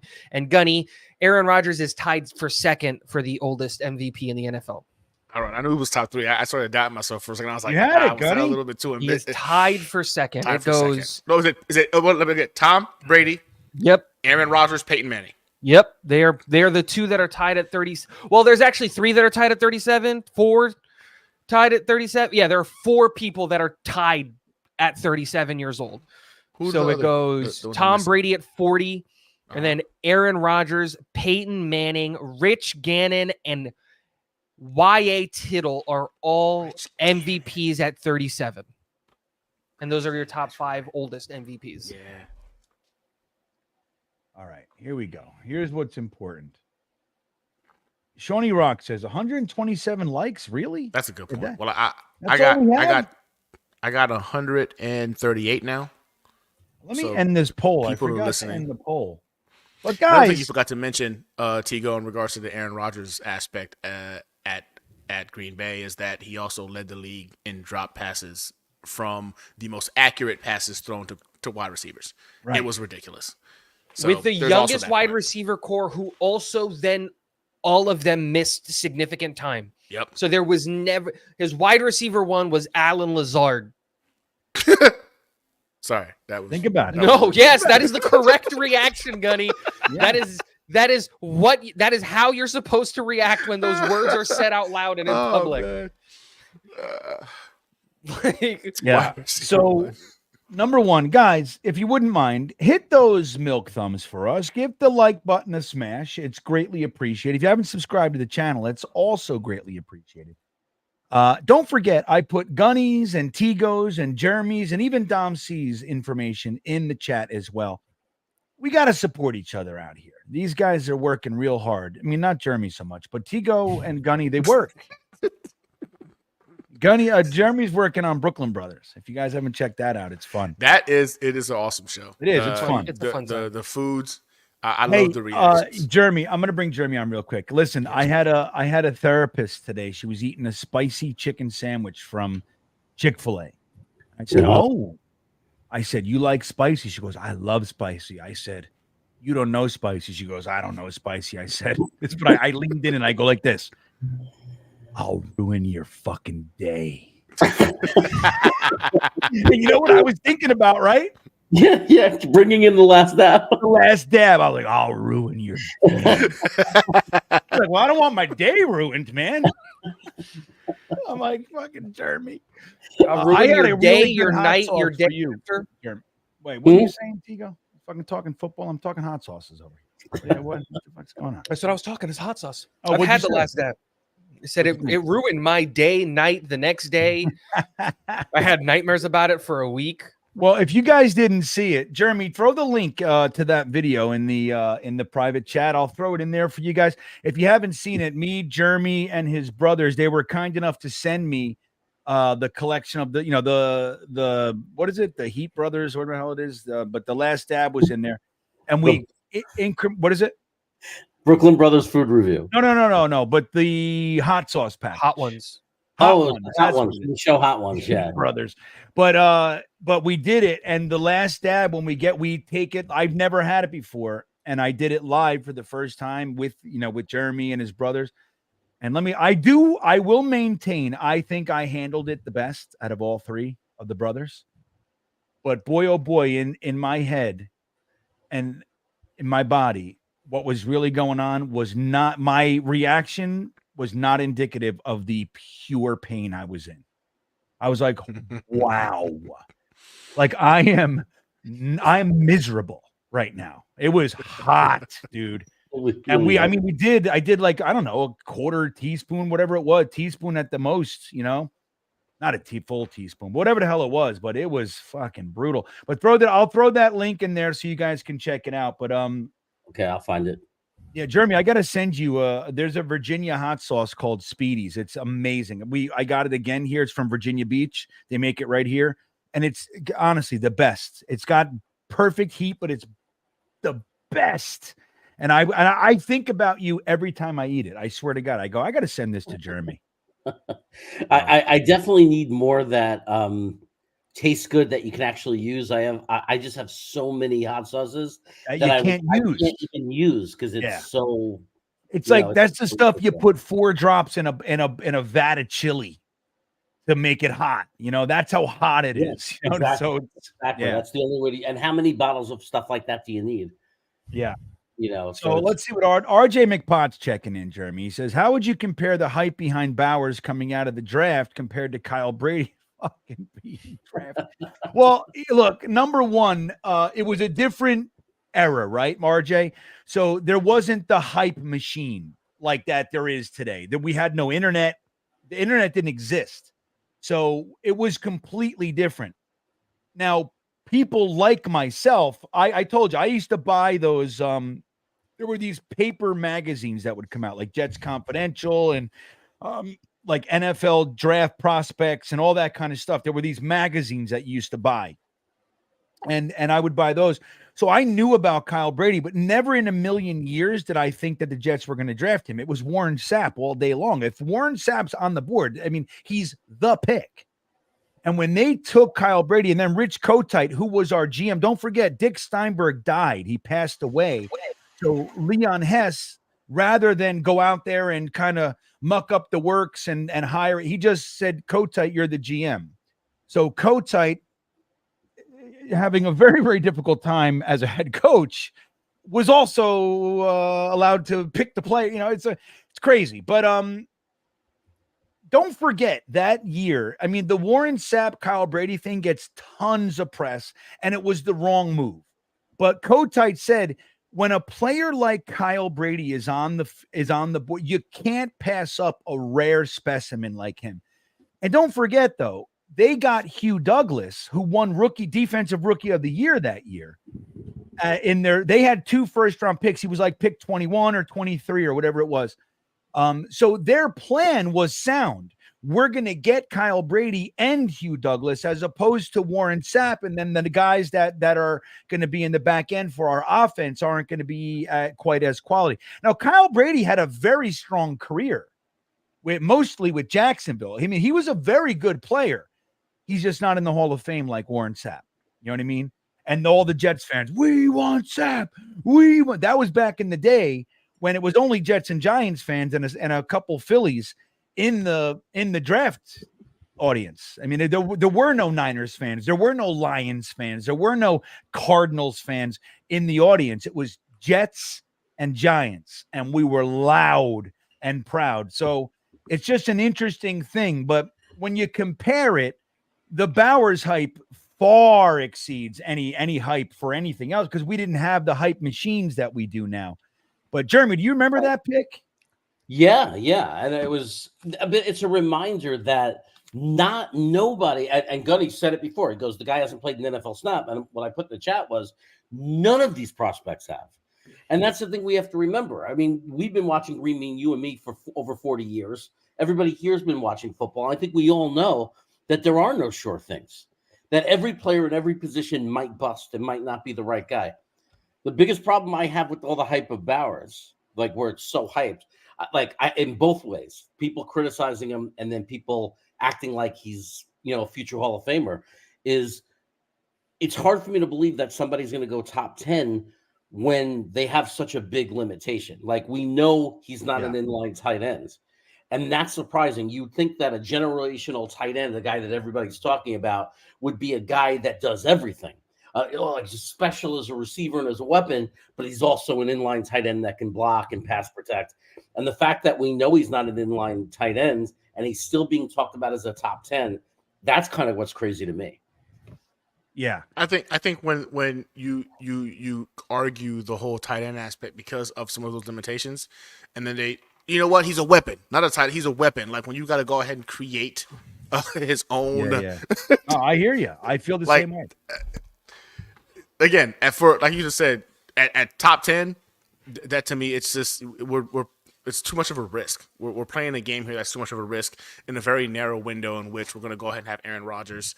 I would rather fill him with or surround him with individuals that have a significantly higher floor than what I think Bowers brings to the table. Hey, I'm going to do this for Gunny.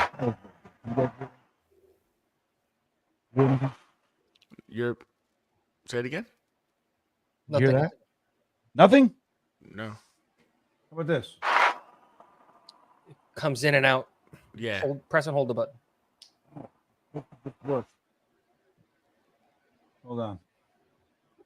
All right. Well, then how about this because of what I just did? That's better? I heard that. Oh, shit. We hear the chirping. All right. So, but that's, look, and again, we want to make sure we're clear. It's like the Bowers supporters seem to be like, they're just anything that's not pro Bowers, they hear as an attack. It's not an attack. Yeah, pretty much.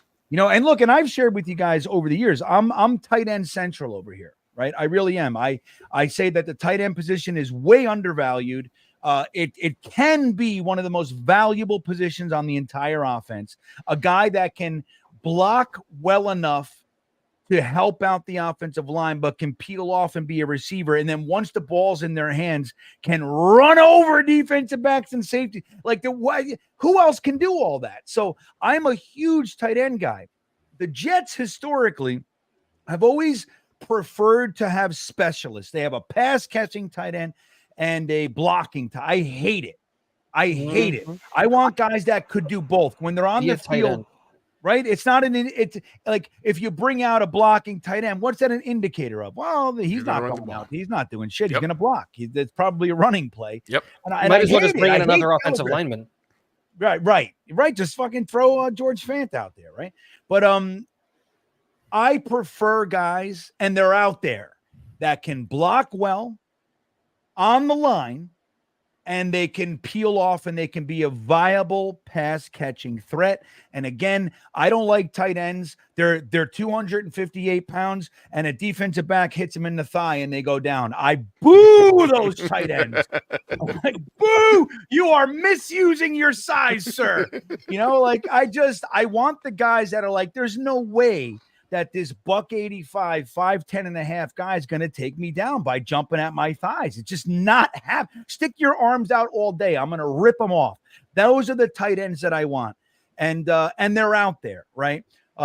Kelsey is just one of those guys, dude. It's like, you see it. Like, if you don't tackle him, he's not going down. He doesn't go down because you're standing in front of him, because you've made an attempt. You better bring him to the ground. And as much as I don't like his new attitude, he's become somewhat of an asshole, and I don't like him anymore.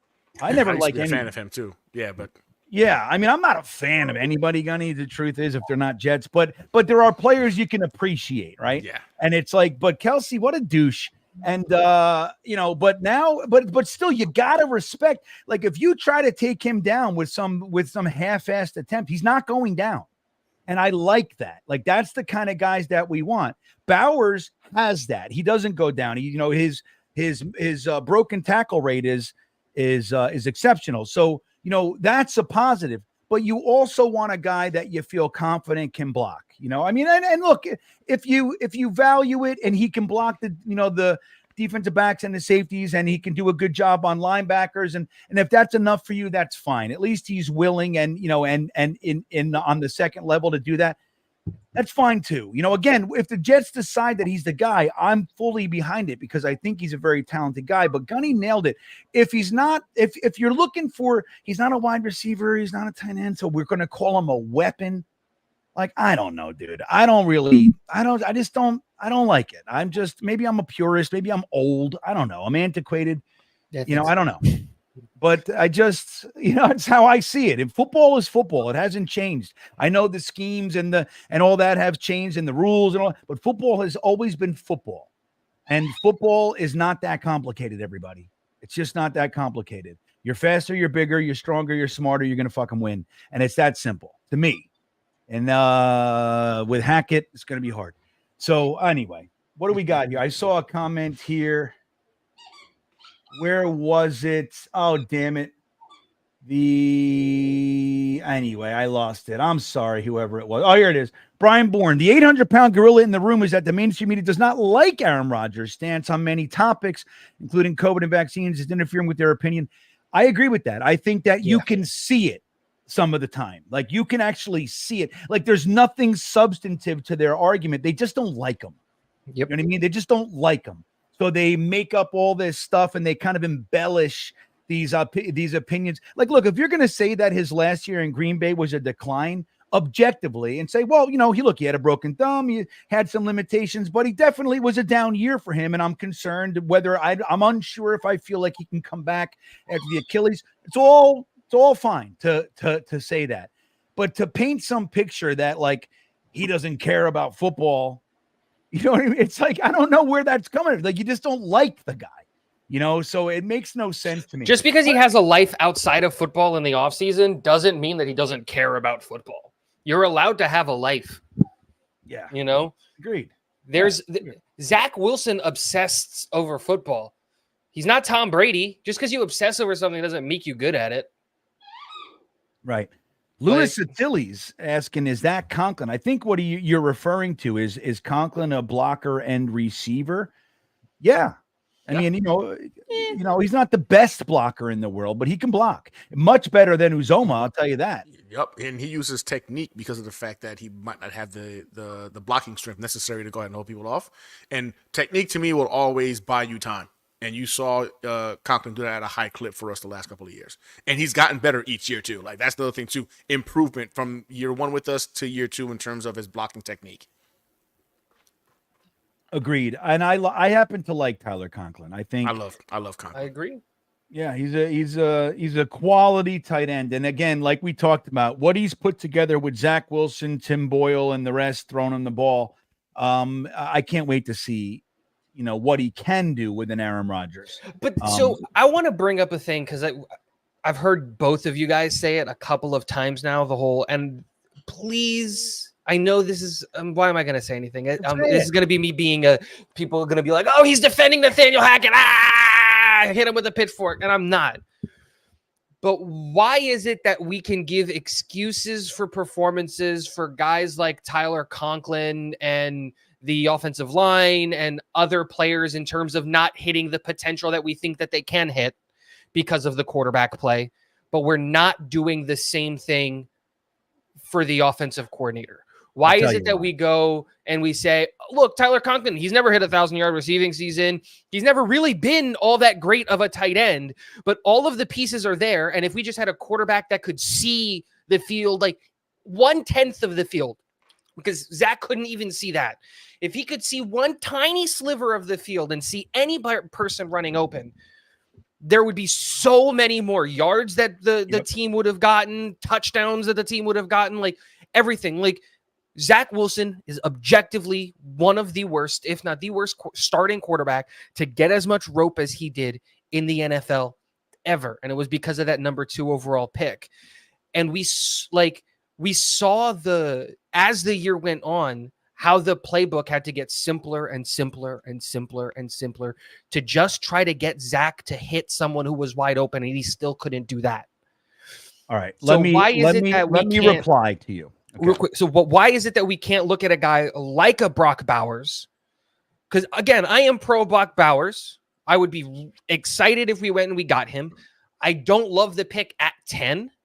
Love to trade back and get a Brock Bowers, because I am all in on the wide receivers. Give me Marvin Harrison Jr., Malik Neighbors, or Rome Odunze.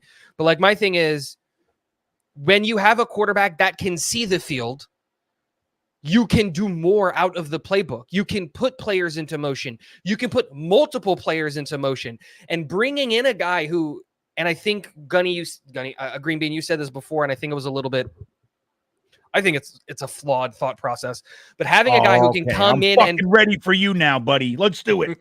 A guy who can come in and play fullback and then motion out and go into the slot, that's a big deal. Because if you get a team coming in their jumbo package with 3 linebackers, a linebacker's not covering Conklin and Bowers. Like, you got to pick, and then you got Brees. So I just look at it and I go, why is it that we're giving excuses to these other players, but not the OC, when the OC also has to deal with the worst quarterback play of all time? I'll tell you why. Okay, here we go. Number one, I have said on numerous occasions, how many offensive coordinators and whatever their flaws are we going to go through to cover the clear inadequacies of a quarterback like Zach Wilson, right?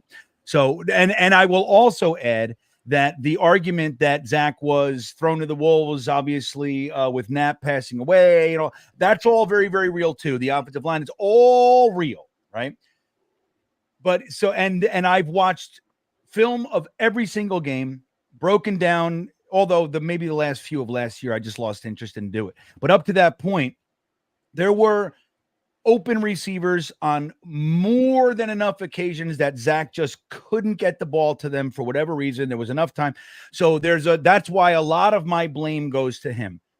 Here's why Hackett doesn't get the same excuses as maybe some other people, because there are many circumstances that, like, let's say the Dallas game was a really good example.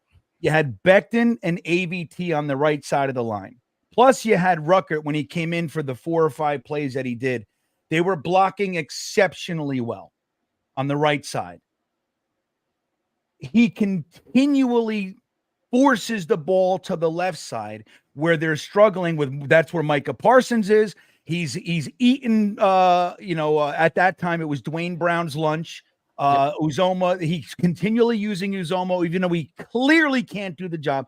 He's continually forced. We saw it game after game after game. Wherever the injury to the offensive line was, that's where he focused the ball. Jeremy and I talked about it every single week. Why is he continually running toward Xavier Newman when when the other side is doing a better job?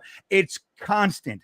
The Brees Hall comments are ridiculous. Okay. Again, to not know is one thing. That Brees Hall can be used in the passing game, that's one thing. That's stupid enough. To say it publicly in front of the New York media is another level of stupidity entirely. So granted, he was hamstrung with Zach Wilson, and so was Mike LaFleur and all that, and that's fine. But when you look at the actual game plan and what they're doing to the how they're playing the defense in front of them, and when you factor in our weaknesses of the week, he has no ability to recognize that and acknowledge and account for it. And it was weekly that he did that. So that's why, especially going through the year, whatever defense I had for Hackett using the Zach Wilson defense, you know what I mean? Whatever that was, it wore on me. I couldn't justify it anymore. Any offensive coordinator worth their salt knows how to account for their weaknesses, knows how to cover and disguise their weaknesses, maybe even using it as if we're going to go there and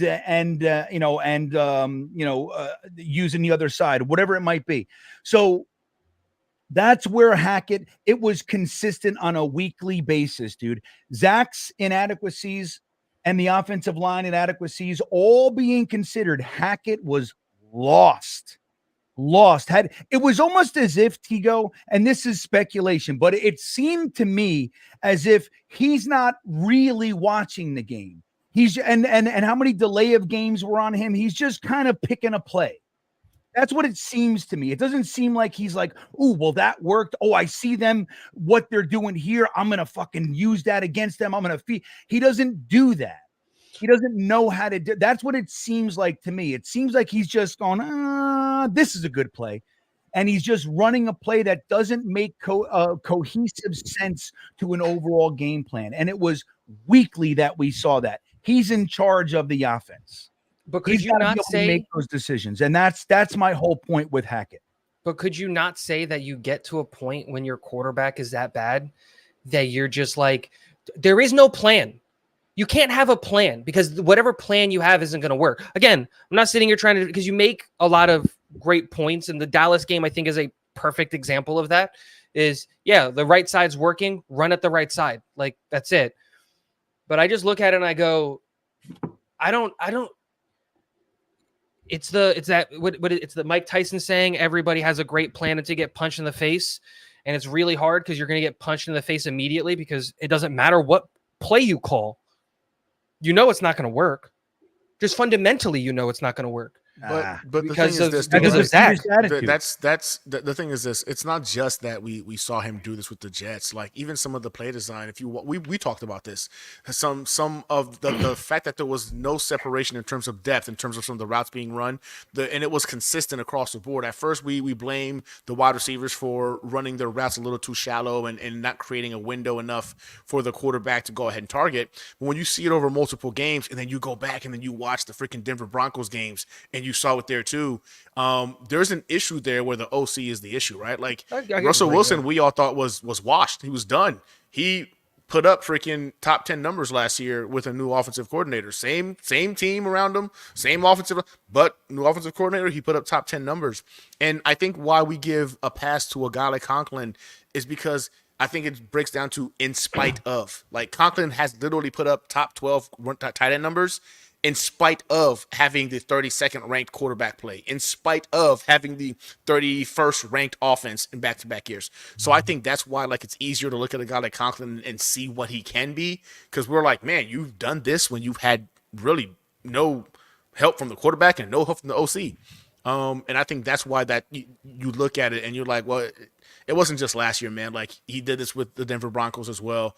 And we all defended him when we heard freaking Sean Payton talk crap, and then we all got to witness the chaos ourselves, and we were like, oh, Sean was right. Okay, this makes a lot of sense. So, and we've all, and Tigo, you know this. We literally would watch the games and be like, why are they freaking on one side of the field and having nothing open on the right side? Why are they all running such shallow routes? And it was consistent. I'm not sitting here saying I'm trying to defend Nathaniel Hackett. Right. That's not the point. I just wanted to have just to put that out there because I think I got you. Just because I do think that, like, a lot of this conversation about Nathaniel, like, of course Russell Wilson got better. He went from a below average offensive coordinator, which is what Nathaniel Hackett is, to a future Hall of Fame head coach. Sean Payton's going to the Hall of Fame. Like, that's, of course, it's going to be drastically different, right? It's like going from me calling plays to Shanahan calling plays. It's not the same. When I look at it and I go, once you add the Aaron Rodgers can actually see the field, can actually run an offense, a lot of those concerns about the weapon aspect of Brock Bowers kind of goes away, because, okay, maybe I don't trust Nathaniel Hackett, and that's fine. You don't have to, but I do trust Aaron Rodgers and his ability to use someone who's going to get open and to take advantage of the mismatch. You know what I mean?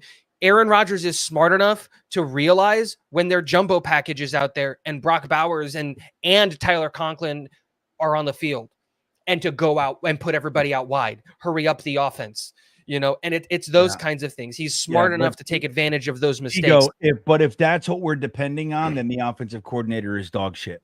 Now, not to say that I don't appreciate that and want a quarterback that can do that if the situation permits, but the fact that that's what we're depending on, and we are, that shows that paints the picture as clearly as you can possibly want it painted. Let's get to a couple super chats. I didn't realize what time it was. Alan Dudes checking back in. He says, Coward loved Rodgers before he was a Jet. It's all clickbait crap. Poke the Jet. That's it. That's what I think it is. That is true. I wanted to see what it was, see what everybody thought, but that's generally how I feel too, Alan. When it gets down to the brass tacks, I think Colin Cowherd just knows that if he says any shit like this about the Jets, everybody knows. The national media knows. Just poke the Jets, and you're going to get 12 million% increase in your clicks and everything. We come out in waves. Truth. Waves. Yeah. Jonathan Francois, what's up, buddy? He says, I pop in for the first time in a while. I hear Zach Wilson talk. I'm reliving my own personal hell. Look, we're only using Zach as a reference point right now. We're not really talking about it. No. So, really. So discount all. It's just a reference, just a tool. We're not swinging the hammer. We're just referencing the hammer as a tool. That's all we're doing right now. I promise, Jonathan. So no sweat. He also adds, Zach Wilson is a career killer. He would make Shanahan or McVay look bad. Well, we'll see, right? I don't know. Maybe the Jets. It looks like we're just going to keep this frigging guy. I don't know what to make. Zach Wilson is very much like some sort of fungus that just won't go away. Just can't get rid of it. Yeah, and I think Jeremy was one of the guys beating me over the head in 2021 about how great Zach Wilson was going to be. I did. 4,000 yards rookie year, all that kind of shit. I was all in on Zach. Yeah, I was like, dude, I don't know what you guys are seeing, man. I said he's got talent. If this guy's going to be a success, he needs to sit for at least one full season, at least. But I had Justin Fields my QB too. I did. I wanted Justin Fields, but I definitely sold myself into Zach Wilson once we drafted him. I was like, you know what? Let me go back and watch more stuff. I supported it. And again, as a Jets fan, I was like, you know what? I see it. I see what they're seeing. I played myself. Yeah. Well, look, I was. You know what? Well, let me say this. I was with Jeremy. We do the game streams every week for the last couple of years, so. I remember Jeremy he does a really funny thing that it's very spontaneous, but it's fucking hilarious to me.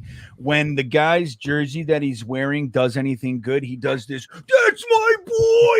That whole thing. I've seen it. I have seen it. Really funny. So he would do that with Zach not all the time because he didn't do good things all the time. Didn't do much. But when he did it. But then I don't remember which game it was, but there was a game when Zach was it was like so many weeks in a row, Zach was clearly the problem. And Jeremy he was a Zach supporter through and through. And I watched it shift. And then it was like, what do you call that? Like the threshold or whatever. It was the New England game. It was the second New England game. That's it. I can't do it anymore. Like he popped. I can't make up reasons to defend this fucking guy anymore. I just can't do it. And it was like he just popped over and he's just like, he saw it for what it really was. And look, I rooted for, dude, I mean, up until the last game, I below Benzad, our whole thing. Every week I would get people, come on, he's the guy on the field. Yeah. So we root for him. Gotcha. That second game against New England that season when we lost from the punt return, that was the game you're talking about. And I realized I don't care. You can't play that bad in that many drives because the defense kept giving him the ball back, giving the ball back. I go, you can't be a good NFL quarterback and fail that many times. Yeah. In a row. He was like, that's it. I can't pretend. I've been pretending for years. I can't do it anymore. Garrett says Gubalini, Gunny, and the two Paisans. Well, who's Gubalini? I know who Gunny is. Who's the two Paisans? Jeremy's a Brooklyn Jew, right? What do you, Tigo? What national? You mind me asking what nationality Brazilian. are you? What? Brazilian. So maybe you're Gubalini. I ain't gonna lie. I think I read that as you being the Gubalini. There's Gunny. Because this And is the two Paisans. Yeah, and So, then like, we're the for two me, Paisans. So when I saw it in tiny print, right, I couldn't see it too well. I actually asked him like if he hit me with some Creole. I thought he said Gubalini, Gunny, and two poissons, which is Creole for like two fish. And I was just like, why are we calling them fish? I don't understand. And it's spelled very, very closely, but it was Saw too the far I as away. an L. So I think I thought it was. Yeah, I think he sees, because like Tigo could definitely pass. If Tigo walked into an Italian restaurant and said, "Hey," they'd be like, "Hey, it's one more- Hey! hey, what do you do?" I speak a little bit of it. I could speak enough Italian with a close enough Italian accent because I speak Portuguese to convince somebody get give me by. some spaghetti. Yeah. Hey, Tigo, tell us you want to order. Say, I want the freshest pasta with the finest tomato sauce in Portuguese. What? I don't even know how to say half of those words. Pasta. I honestly don't know pasta. Pasta. That sounds right. That sounds right. Fucking nailed it. I gotta look it up now. It's now you put me on the spot, so now I can only think of the word floor. You ever have those moments? Floor. And how to I can think of pencil. Like I can't think of any other word. The only word I can think of is chão, which is floor in Portuguese. Like that's it. Like I'm sorry, Tigo. I didn't know. I just believed you. And the thing is like I'm fluent. I'm fluent in Portuguese. Tell us how to order the pasta with the finest tomato sauce. God Right damn now, you seem like the British guy from Love Actually at the end.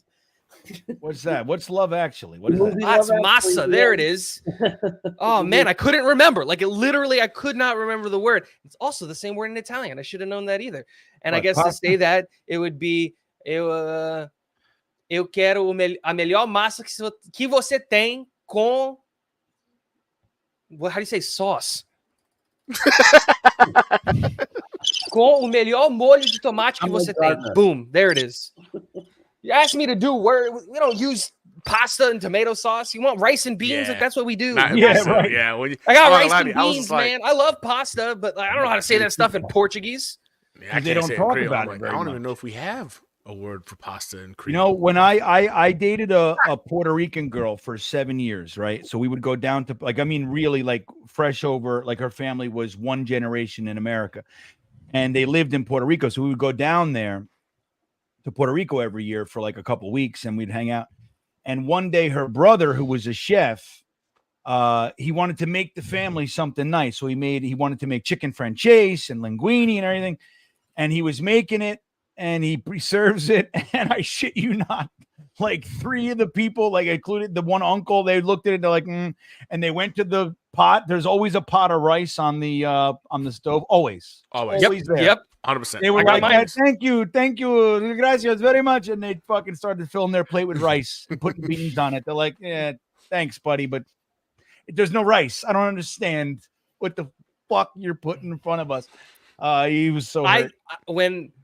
When I used to live in when I lived in Newark. There's a very, very big Brazilian Portuguese population in that Newark area, right?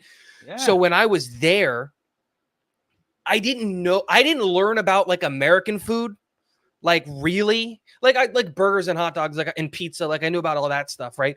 But I didn't really know about it until my aunt married an American guy, like who didn't speak and we went to his house, like we stayed over the summer at their house or whatever.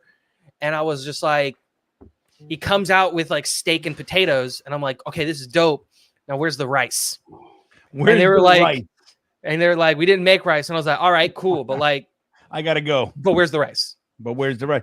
Yeah, the Portuguese there. I see a lot of comments about the Ironbound district. You know, I'm like, so I was raised as an Italian guy, right? So I thought I was Italian. That's why I inflect like a fucking Jersey Italian. But it turns out I'm not Italian. So I found out that when I was 25, that I was adopted by my Italian side.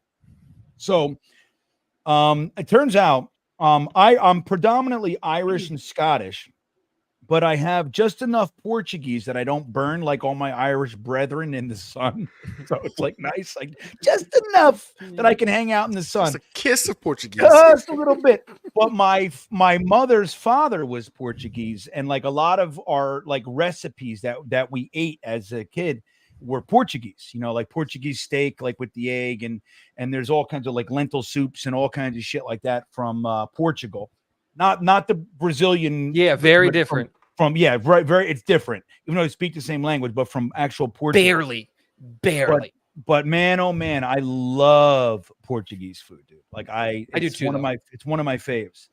But Jonathan Francois says also, I think Woody won't let JD. That's what it looks like to me. Yep. And I hate it. JD should run the goddamn team. I'm so sick of Woody Johnson. Who we talked about yesterday. Yesterday? What day is it? Yesterday. GreenBean, which is just like, it almost seems like Woody is getting too involved. Let the man run the team. Because like I never used to think he was all that much of a super involved owner. But now you're starting to see, he wasn't allowed to go out and get another backup quarterback. He can't cut Zach. And it's just like, dude, either trust him to run your team or you run the team. One or the other. Don't give me this figurehead for me to sacrifice. Like just. And you look for it. Like back, don't forget, up until Joe Douglas's second year as the GM, both Christopher Johnson and Woody Johnson, they had that weird hierarchy where the GM and the coach were on the same tier and they both reported to the owner. It's the worst. I mean, it hasn't worked, dude. Just step back, wear all the diamond Woody necklaces that you want, and just let Joe Douglas run the team. For real. It's a silly thing. I mean, I personally don't like it very much. I see everybody who said GreenBean's Italian. I'm very much Italian. But you know what's funny? I wondered at a very young age, I got heartburn. Like in my early teens, I'm like, and in the Italian family, they would call it agita. Oh, you got agita, no big deal. And take a tag of it. That's what they always say. Take a tag of it, you'll be fine. But what I learned was like I'm supposed to be eating like cabbage and shit. Like I'm not supposed to be fucking every other day cabbage and potato soup. That's it. Right? You know, so like, you know, my stomach, man. But like I am definitely like, even though like, you know what's funny? You know what I get from the Irish side? And it's so funny because I grew up in a town where people fought constantly. It was just constant fights in high school, and we were just always fighting each other. And I noticed that the Irish kids that I knew, you could beat them. You could have a pan, like an iron, just pound, and they'd be like, fuck you. Like they just never went down, right? And as I started to get older and fight, like I noticed that, like, it's not to say I can't be knocked out. And now I'm old. I haven't fought in many, many years, but like I would notice that, like I would get, one instance was I was sitting at a bar and a guy walked in with a beer mug, and just smashed it on the back of my head. I turned around and I was like, what the fuck? It didn't even faze me. It felt like somebody just like pushed me. And it's like, I've never been knocked out. The only person who ever knocked me out was my father.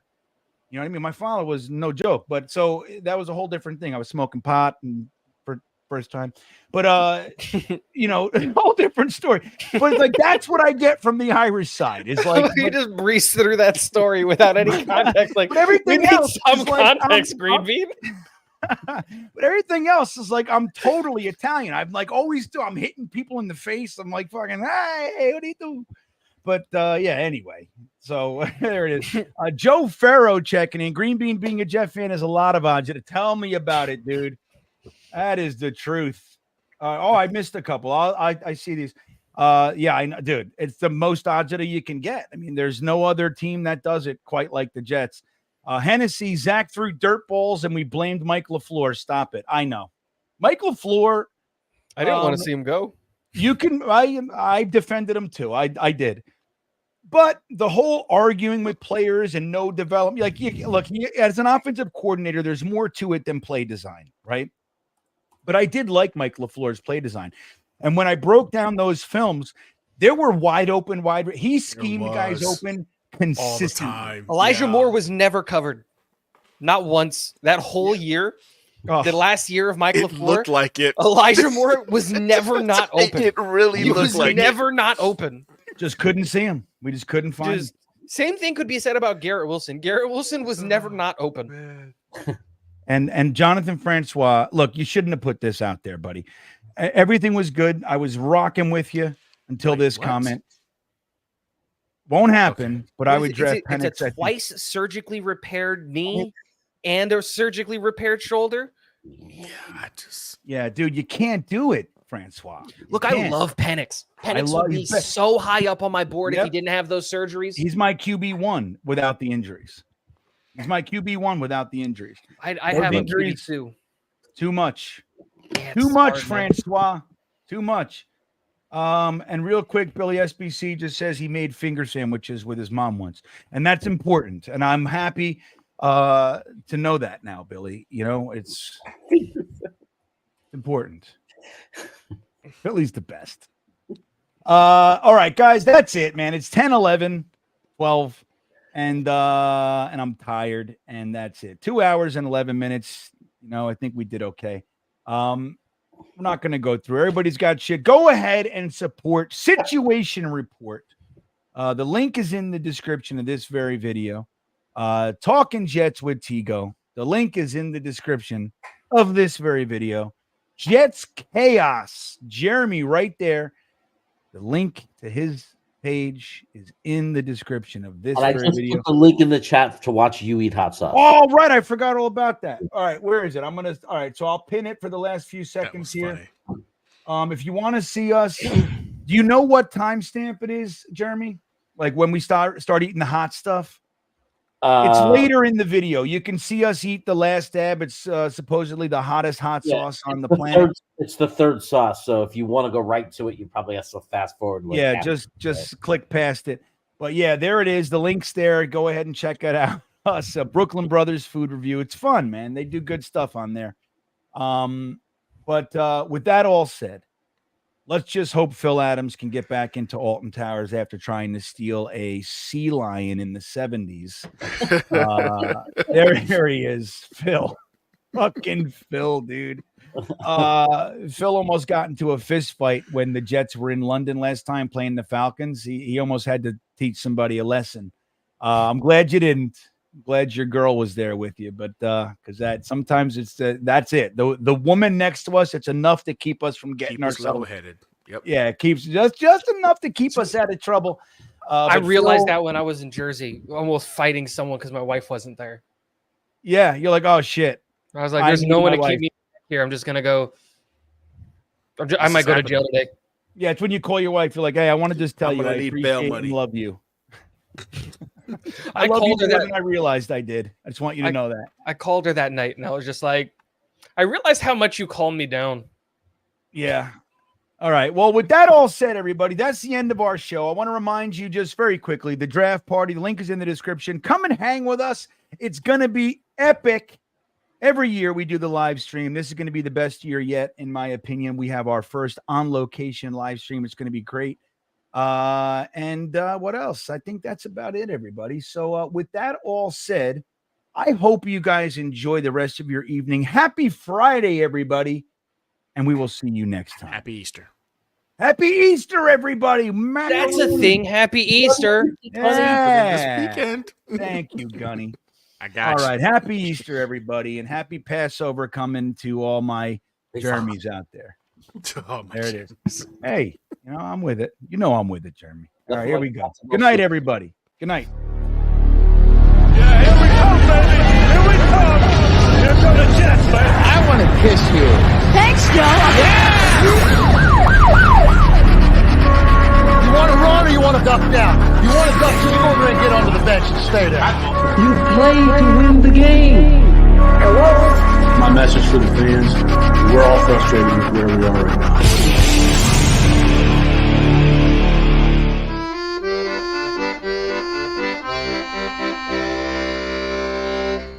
Jets, Jets, Jets.